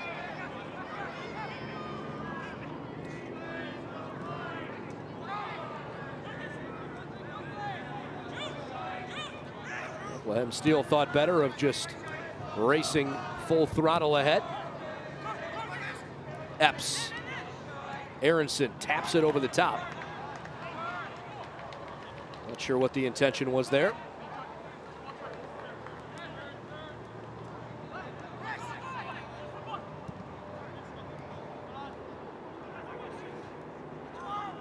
Good takeaway. Epps back to the far side. Apodaca. Good move. Gets a shot off. It's blocked. Chambers the redirect. And on one hop, Hildebrand snags it. James Chambers really wanted this ball back to his feet. Instead, he has to settle for the deflection. Aiden Apodaca going one-on-one on the byline, challenging the back line of Atlanta United too. It's been good life from the home squad past few minutes. Brendan Aronson sitting deeper in the midfield. Need to push him up a little higher. Nenko rips a shot off of Metcalf. Corner kick.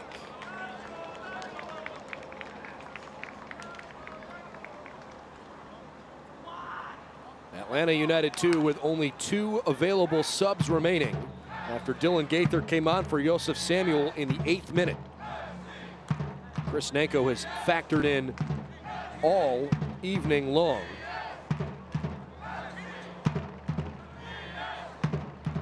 We'll take the corner. This one more of a low driving ball than the couple he had hit prior. Bizo keeps it with Aronson. Good teamwork. Bizo to the outside. Aubrey's there. Aronson rips it through. It's headed by Apodaca, just off target, but the flag went up.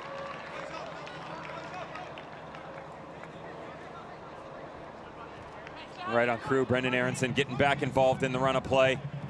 Sometimes the frustration can really creep into a midfielder's mind when he's not getting the ball enough. We've seen him drift back to try and get more of the ball, but this time rings true to his position, just slides over as it gets to the end line. Good ball in, Apodaca trying to deflect it. Unfortunately offside, but you see Bethlehem Steel doing a good job trying to find the tiny spaces that have been wide open for them in the opening 45 minutes. It's been much difficult. Aronson! Diving save by Hildebrand. A rocket from this 17-year-old wonder kid. Mitch Hildebrand, big time stop. That's the best save we've seen out of Mitch Hildebrand all day. Made a lot of mistakes in the first half, but he's really held solid since about the 25-minute mark. Couldn't really do much on the second goal. The connection there was so close to being perfect between Nenko, Epps, and Apodaca. You're right, I think Hildebrand has to keep them in this game. He's got too much experience not to be a leader back there. And he's more of a lead by example type player, not the vocalist at certain points in time. And he'll do his duty, but it's where you get number 4, Jack Metcalf, to get involved. Anytime the ball pushes into the final third, Mitch Hildebrand has no problem stepping up, making a good save. Again, lacking in the opening 20, but he's really stood fast the rest of the way. Another look at this incredible save on a great shot. Good explosivity from young Brendan Aronson. Unfortunately, doesn't really challenge Hildebrand too much. A lot of pace behind it as he goes for power, but it's where you've got the goalkeeper shifting to the far post, come back across your body, make him force himself to make a decision, come back to the near post, or try and curl and pick out that upper corner. You bring it down the middle. Easy pickings for Hildebrand.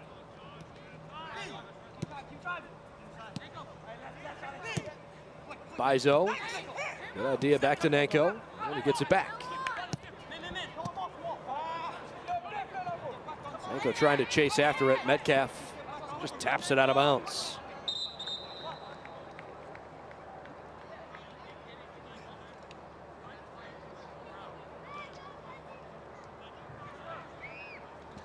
Looks like we may have a sub coming on here.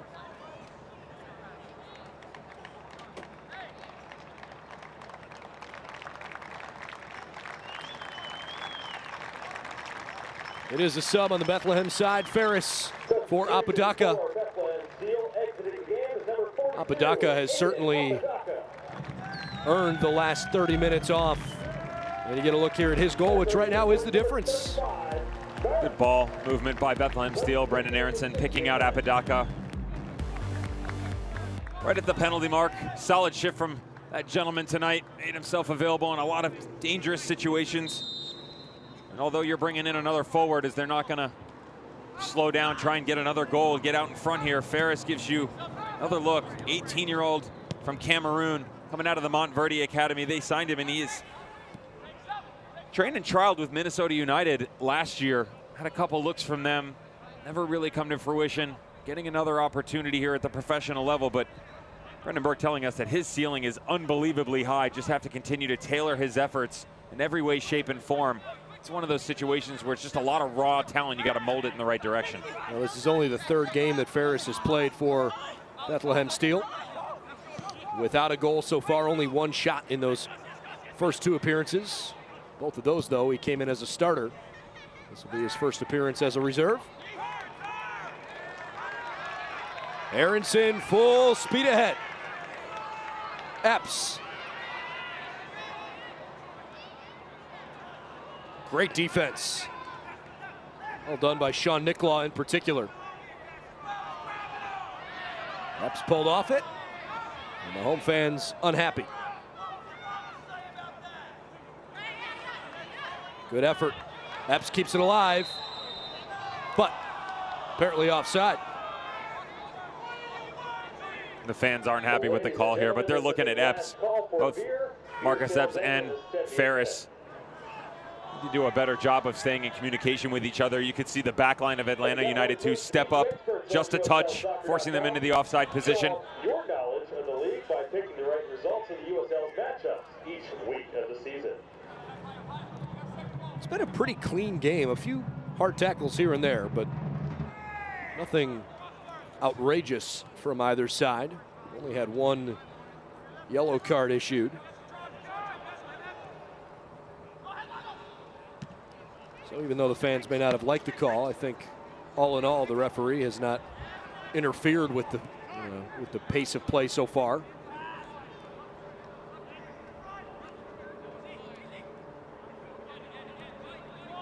It's always nice when the referee doesn't get in the way. Yeah, no, seriously, as a player, as a coach, as a fan, you want to be able to just have the game dictated on your own terms. Game's been wide open. He's let the boys play a touch. Saw that challenge by Metcalf in the first half. That's the yellow card Brendan was referencing. But other than that, not too much to write home about. Good solid 50-50s here and there, but no one really overly rambunctious in the run of play. Headed out by Aubrey.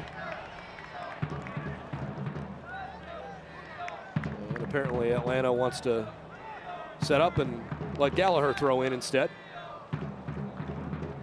Shot total is heavily in Bethlehem Steel's favor, 19-6. And it's 8-1 in that category this half in favor of Bethlehem. But maybe something brewing here for Atlanta. A good opportunity. This is a good shot and a nice diving save by McCarthy.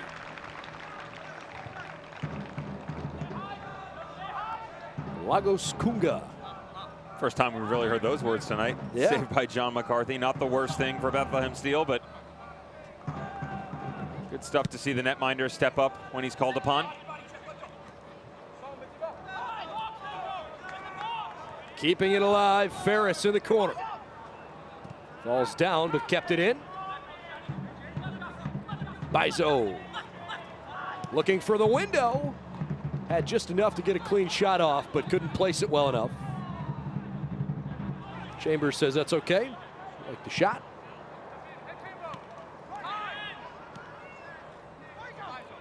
'64th minute from the Lehigh Valley. If you're just tuning in from Goodman Stadium tonight, Devin Kerr and Brendan Gulick with you this evening. Atlanta looking for just their 4th win of the season. Bethlehem Steel still a part of the playoff picture. They're only 4 points out of the top 8 in the conference, despite the fact they are currently sitting in 13th in the East. So far, a win seems like it has some potential. But Atlanta United 2 with 25 minutes plus left to play with. And they have put up a good fight all game. Brendan Burke, for the first time, finally shows a little displeasure with the call. Meanwhile, we're going to have a couple of subs here momentarily. First side is Diego Lopez coming on for Castro. So Lopez and Geither have both come on now. This is a young man I've been waiting to see at the professional level for a while. He's on contract with Atlanta United too, but They signed him all the way back in January, has yet to make his first team appearance. And he's from Chino, California. So in 2016 and 2017, between FC Golden State, that was his club out west. 32 appearances, 21 goals. It's not too bad. I think that'll work. Not too bad. I think that'll get it done. In the meantime, a quick, it's not really officially a hydration break, but it's because we still have a man down there on that far sideline.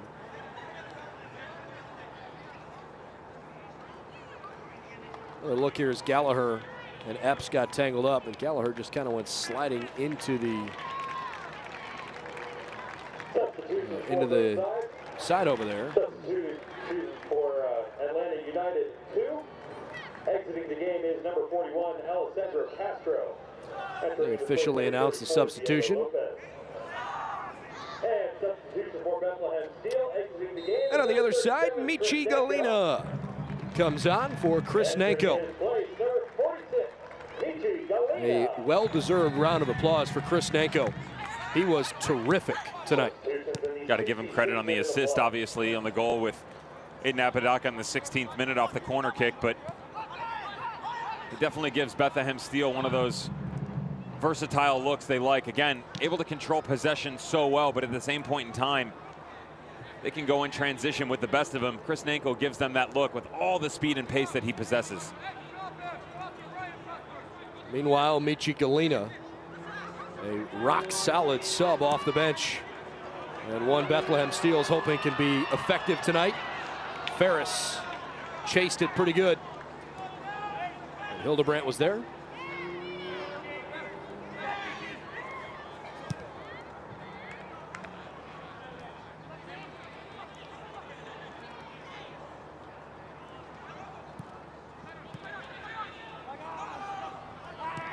Looking for a connection. Doesn't come. Kunga. Now Sandoval. Kunga still pressuring, still alive. Finally, the last line of defense. Surprised the referee didn't blow the whistle when Devin Sandoval went to the ground. Thought the challenge over the back was a little bit over the dotted line, to be fair. James Chambers just sent one halfway up the bleachers that got the fans involved. Big old smile. I can understand why. Good hands. He caught it.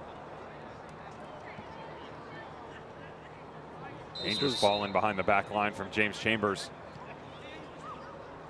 That's the look from Ferris. See those long legs, long strides. First touch caught up behind him, fails him a touch, but able to recover. That's the athlete in him. Final sub for Atlanta brings Gallagher off the field, and Victor Perea Zavala, another young academy player, checking on. A teenager getting an opportunity. Substitution for Atlanta United, exiting the game is number 26, John Gallagher. Another one who making his debut for Atlanta United 2. Actually committed to Georgia State and was part of the U18 team last year that was at one point in time ranked #1 in the nation at the developmental academy level. Playing for the U19s now, so this fall going to take his talents elsewhere, but so many guys at this age on the field right now, 7, 18, 19 years old. You hate to say you don't want to see them go to college because they're already proving themselves at the professional level, but they can also continue to gain experience and get the reps. It's great that they're showing up now, but... Oh, Aronson, beautiful ball ahead. A dynamite opportunity for Ferris, and he just misstrikes it.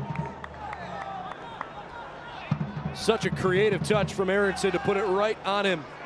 And Ferris couldn't finish it. He knows. Very apologetic on the back end of this. Another great ball in from Aronson, one-on-one. How smart right here. Pulls it back, touch back. Yeah. He's trying to pick out the far post. To be honest, their goalkeeper, Hildebrandt, started to slide over. Actually could have gone low on the ground to the near post. Pereira. Bizo back to Pereira. Couldn't get the cross off. Aronson. Chambers. Oh, great no-look pass. Still a chance. And Ferris touched it too lightly.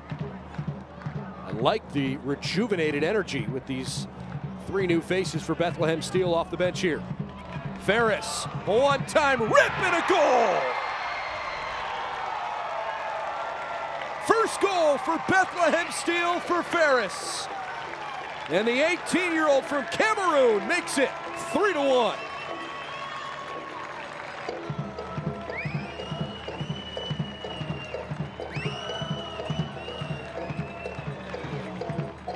This is what you want from your substitute, an immediate impact. We've seen on the ball 3-4 times. Everybody getting in on the act. Prosper Cholula and his perseverance cannot be understated. Nice deflection in. Ferris just tees this one up and unleashes a cannon right at the top of the box. Not much Hildebrand can do in a situation like that. That goal is his first professional goal.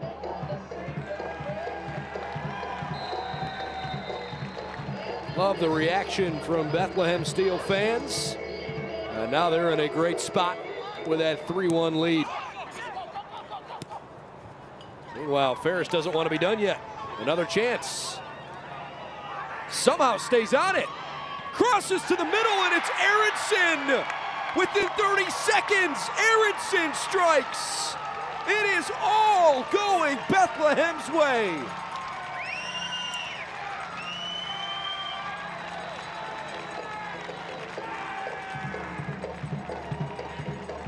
Bethlehem Steel goal, scoreline number 63, Brendan Aronson.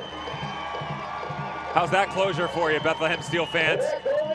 Still worried about your squad being able to finish this game out? Worry no more. Ferris is taking care of that.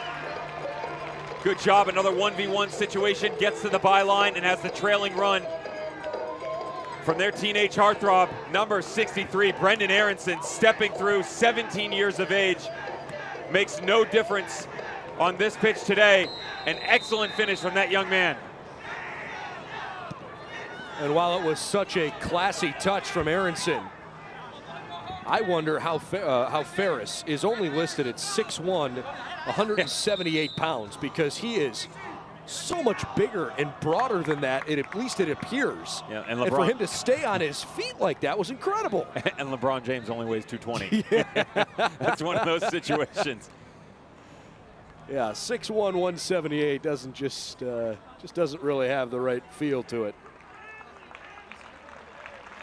Meanwhile, the captain, James Chambers, coming off to a really solid ovation. And Omar Holness will replace him. Final sub for Bethlehem Steel. Good stuff from the captain. Exactly what you want out of the man in the middle. Where that captain's armband, so perfect, pointing the boys in the right direction all night long. This is congratulated from Santi Moar, and on comes the guy, Omar Holness, a Jamaican who's really trying to get his career back on track. Had such an excellent youth career and then went to UNC. Was an amazing standout. Drafted by Real Salt Lake.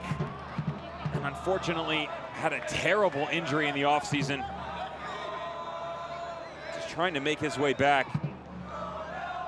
Brendan Burke actually thinks they've actually introduced him at points in time a little bit earlier than expected, but he's responded appropriately, and he's going to get another look here, and they would love to get him back to match fitness full 90 minutes. Throw in for Bethlehem Steel. Want to win tickets to a USL game of your choice? Show off how well you know the league every Tuesday morning in the USLsoccer.com Pick'em contest to have the chance to be a winner. USLsoccer.com. What a second half. What a last 10 minutes for Brendan Burke's side. 4-1. They had a 2-0 lead, gave up a goal that was a fabulous goal from Devin Sandoval. But the response in this second half has been as positive as we've seen all season.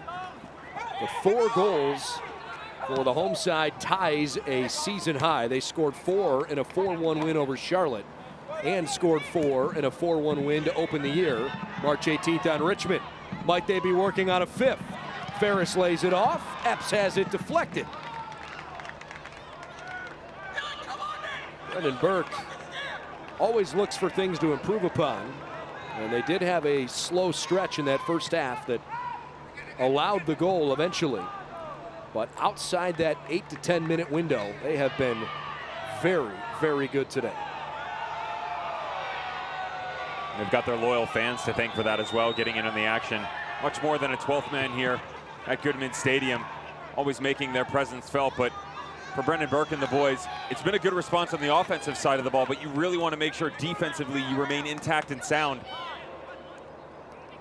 I don't think they're in danger of giving this game away whatsoever, but goal differential for them could come down to the difference between a playoff spot or not. Up 3 right now, you'd really like to see them finish with only the 1 in the back of the net. Well, you're exactly right on the way they've played at home in particular. This is their 12th home game of the year, and they have a win or a draw in 11 of those 12 as the yellow card comes out. Chris Goslin put in the book, and a free kick coming just outside the top of the box, dead center of the field. Perhaps it was Cochran and not Goslin, my mistake. This is A.J. Cochran. You can see the center back gets flat-footed, caught out, has to track back. And that's difficult to do with Ferris, the speedy substitute, and the ball at his feet. Dangerous situation here for Bethlehem Steel. How many times have we seen Santi Moore step up and have a crack from here? Anthony Fontana get in, Fabian Herbers as well, but none of them available tonight. And you can see it's almost set pieces by committee at this point in time. Prosper Cholula says, oh, I'll have a go.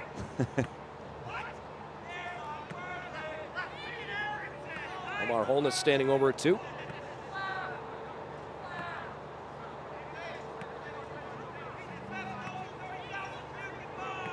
In the meantime, they will walk off the distance. Eric Tattersall says, okay, take another step or 2 back.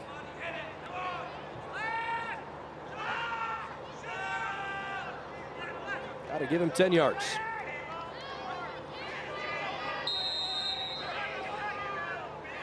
Prosper Cholula allows Holness to take it. It's a beautiful strike, just wide right. This is so difficult for Mitch Hildebrandt to figure out which direction this is going to go. He's got 6 guys in the wall, placed centrally at the top of the box, a left footer and a right footer. Solid strike from Holness.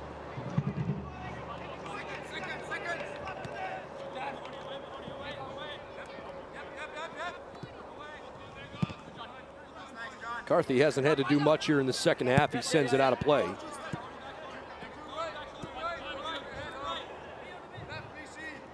want to circle back to the point you made about goal differential. The outcome of this game does not appear to be in jeopardy, but I think we're maybe even beyond goal differential. We're going to see what Bethlehem Steel's made of here in this last 13 minutes plus stoppage time. You got to play for some pride here late. And how do they respond in a situation where they have played so well? 4-1 feels like a really solid, decisive win. 4-2 gives you the feeling that maybe you just didn't really finish a game strong. Too little, too late from Atlanta United too, but like you said, Brendan, you can't let up whatsoever. Maintain possession, let the ball do the work, make Atlanta United chase a touch more than what they've been accustomed to so far. Again, going in transition, it's been very impressive from the boys in blue, but now it's time to lock it up on the other side of the ball. Goslin's corner kick swings in, and it's sent out of there.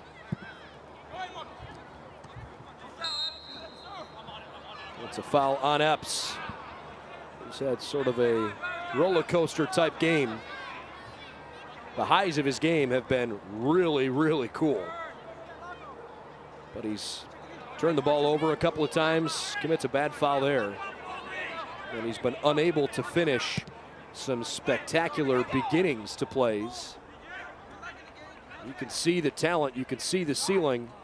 It's just not quite come all the way together for him yet. Some of that is an experience thing. Sure. A lot of these guys being at such a young age, and the reps will come in time and you'll gain that confidence, but you continue this push down in the season, you're not going to be able to make those same mistakes versus the likes of Pittsburgh Riverhounds, Charlotte Independence. They're going to have to face them a few times over the next couple weeks. And they definitely have not necessarily the hardest finishing games, but not an easy one. On the road to Ottawa Fury at Indy 11, and then they close out versus Tampa Bay Rowdies, who are starting to figure things out again with the departure of Stu Campbell just a few short weeks ago. Nifty work coming all the way up the field. The defense held up. It's a tough takedown. Select is the official ball sponsor of the USL. For the latest electronics and special offers, please visit selectsportnerd.com. Holness gets a talking to. That's about it. And now Eric Tattersall blows his whistle and goes all the way back into the heart of the defense. Apparently someone is down and injured. Barajas comes to his feet. Didn't want to hold up play. Hildebrand saying, hey, there was no reason for that. But Barajas is going to have to come off the field for a moment.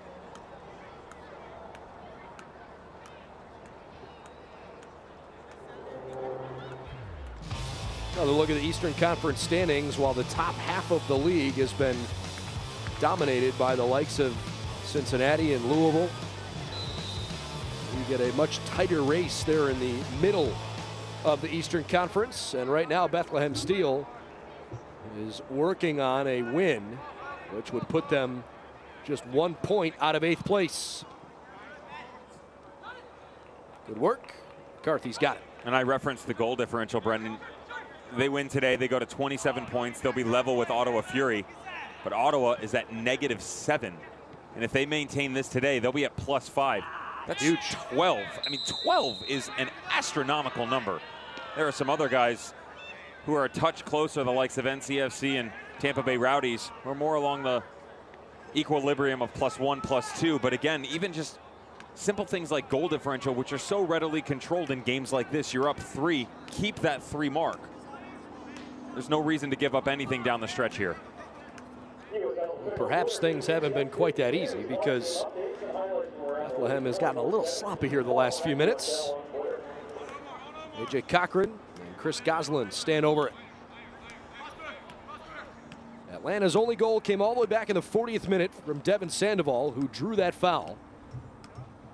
Bethlehem builds a wall.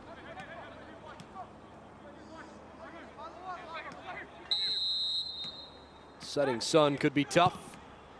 Curler right at McCarthy. Measured it well, nicely done. Good strike by Goslin.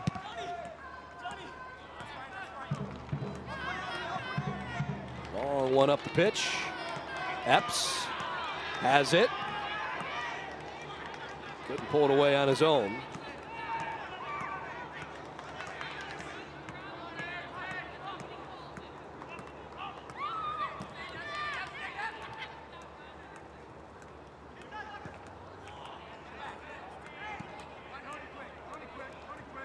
Bethlehem content right now with retreating and holding possession.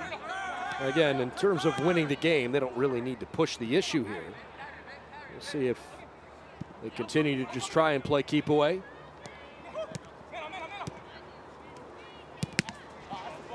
Deflected out of bounds.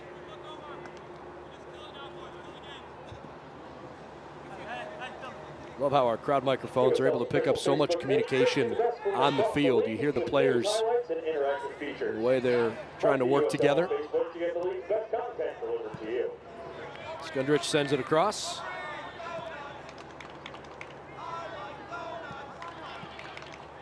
And then you hear chants like, I like donuts.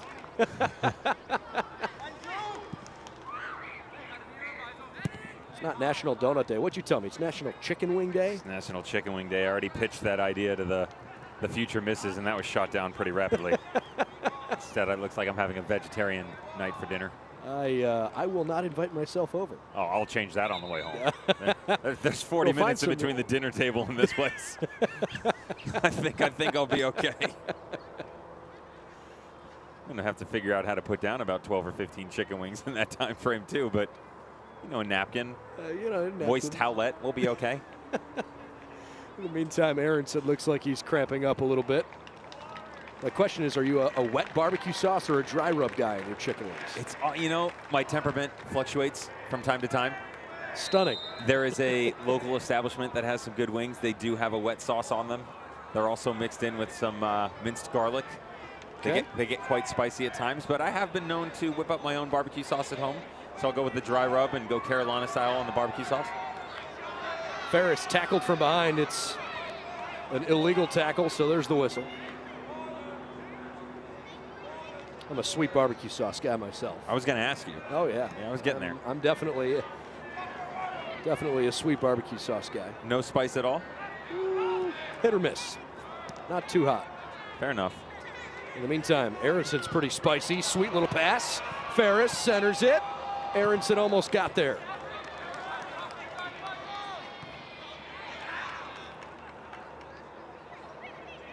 Sandoval. Probably a little bit of a bittersweet day for him. You never want to be on the wrong end of a 4-1 score. But if you missed his goal, I'm sure you're going to see it a lot over the next few weeks. It's going to be on just about every highlight reel that comes out across the league, and certainly on Atlanta's side as a team.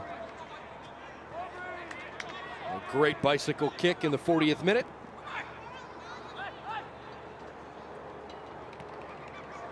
Good little work there from Holness, but not enough. Hildebrandt back to the outside. Unfortunately for Devin Sandoval, the only water that's going to hold is maybe some bragging rights on the training ground between your other teammates. Otherwise, they're going to depart this pitch tonight, and it's going to be a rough trip home. Never really in it. Saw a stretch of about 10 minutes in the latter portion of the first half where Bethlehem Steel eased off the gas a little bit. Atlanta United found their way back in, but they just pulled away in the second half. Yeah, this is an impressive statement for a Bethlehem team that, quite frankly, needed to win to get their mojo back. And I don't want to say that this game came at the right time, but this being the 12th home game of the year, and they've played so well at home after dropping a game to Indy 11 that was just so unlike them. It was an 8 consecutive match unbeaten streak. It's a franchise record that was snapped last time out. But like you said, now they've started to build some momentum. They'll get the win here today. Now I understand they have to go on the road, and they haven't looked the best on the road. But they've had some decent performances if you look back. Remember what they were able to do to FC Cincinnati. And they're going to take on Richmond Kickers, and then you turn the quarter and you go to Charlotte Independence. You never really know what you're going to get with Mike Jeffries and the Charlotte Independence. Structurally, they're very similar to Bethlehem Steel. They like to maintain possession and to ping the ball around the park, but they have lulls in their games, ebb and flows, that you kind of turn your head at certain points in time wondering what exactly you're watching. They can be one of the most dangerous squads with Jorge Herrera up top, but they can also be a bottom of the table type of team. So another good shot for them to get 3 points. Holness called for the foul, and he kind of flung his arm out there, and I don't think he meant to make contact, but he did. I think the thing Bethlehem would feel most positive about today, they scored 2 goals prior to making any subs. And then when they brought that next wave of talent out onto the field, they scored twice more. And so perhaps it speaks to their depth with the way they played today. And they're going to need to continue that, because, look, Brendan Burke feels like he's got to run a different lineup out there every single game. And that's taxing on a team. He said something crazy stat, like 86 out of last 88 or something along those lines. Yeah, 84 out of 86, I think it was. I can't add, you know that. And but I mean, that goes to show you what this organization is able to do. When you talked about that second wave of guys coming in, it doesn't matter if you're making 1 change or 3 changes. The ability for the person at the end of the bench to step into the shoes that were just being employed by somebody else and not miss a beat really gives you an idea of what they work on a daily basis. Long range shot from Epps, wide right. And that's what you want. You want to be able to plug that hole and make shifts in the formation and everybody be on the same page. That's what you get regularly out of Bethlehem Steel. Again, need to close games out, but in overall performances, you've seen some pretty regular stuff. It was wide right because it was deflected, so Michi Galina to take the corner. We are expecting a couple minutes of stoppage time.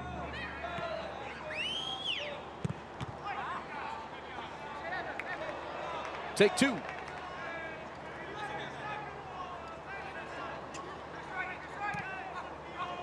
the short corner this time. Bizo. Good look. Rips it into the air, and Hildebrandt grabs it. It'll be a 3-minute stoppage time period.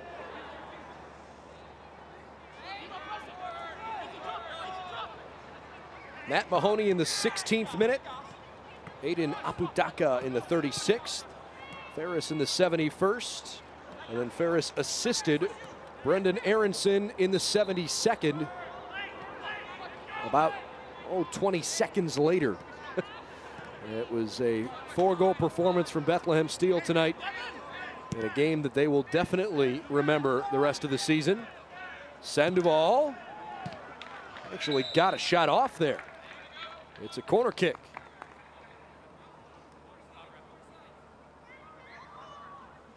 Nice to see one of your strikers coming down the stretch, down 3 goals, not pulling off whatsoever, continuing to push. You can see the shift he's put in, absolutely drenched in the sweat.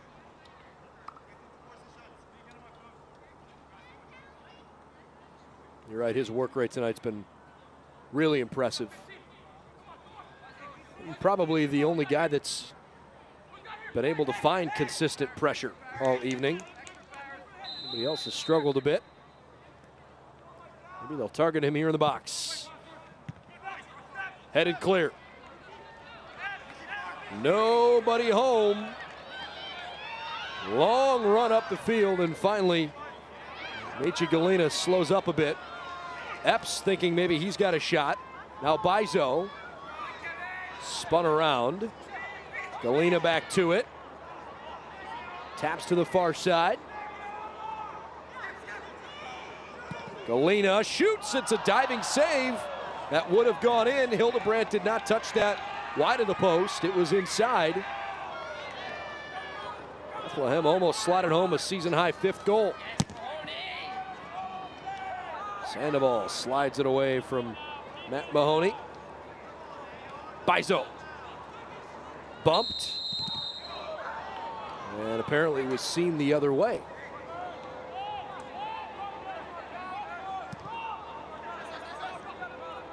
Someday our refereeing committee is going to have to explain the exact rules of etiquette on the field, because even though I've reached a pretty high level and played professionally, I still am confused at certain points in time like that. Bizo getting down in, and the shoulder charge is deployed against him.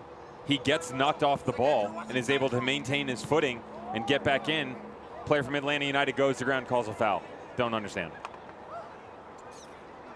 Well, thankfully, it's late enough in the game, and it's not going to be a foul that affects the outcome. But you're right, that was a bit of a head scratcher. Meanwhile, there's the full-time whistle. What a performance tonight. Bethlehem Steel, after losing to Indy 11 just a couple days ago, puts together potentially their best game of the season, start to finish. A phenomenal showing from the home side tonight. You really see their offense. When they get it going, they start to click in every direction. 4th 4-goal game this season.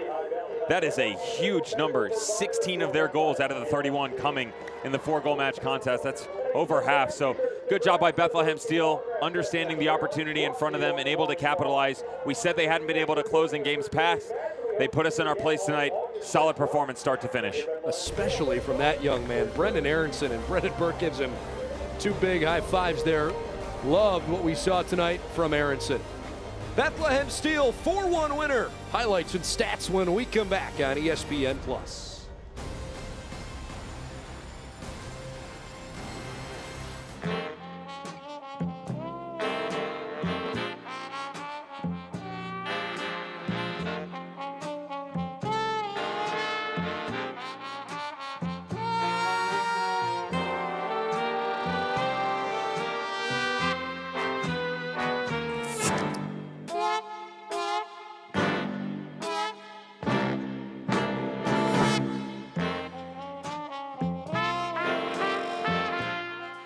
Do-it-yourself stores may be fine for garden hoses and 2x4s, but appliances? Those guys may know these washers. But Kleckner & Sons knows these washers. And ranges and refrigerators and more. GE and GE Profile appliances are designed to reflect the modern approach to style, with clean lines and a streamlined look for today's kitchens. So for wood screws and wheelbarrows, Go ahead, do it yourself. But for the right appliances at the right price, let Kleckner & Sons do it for you.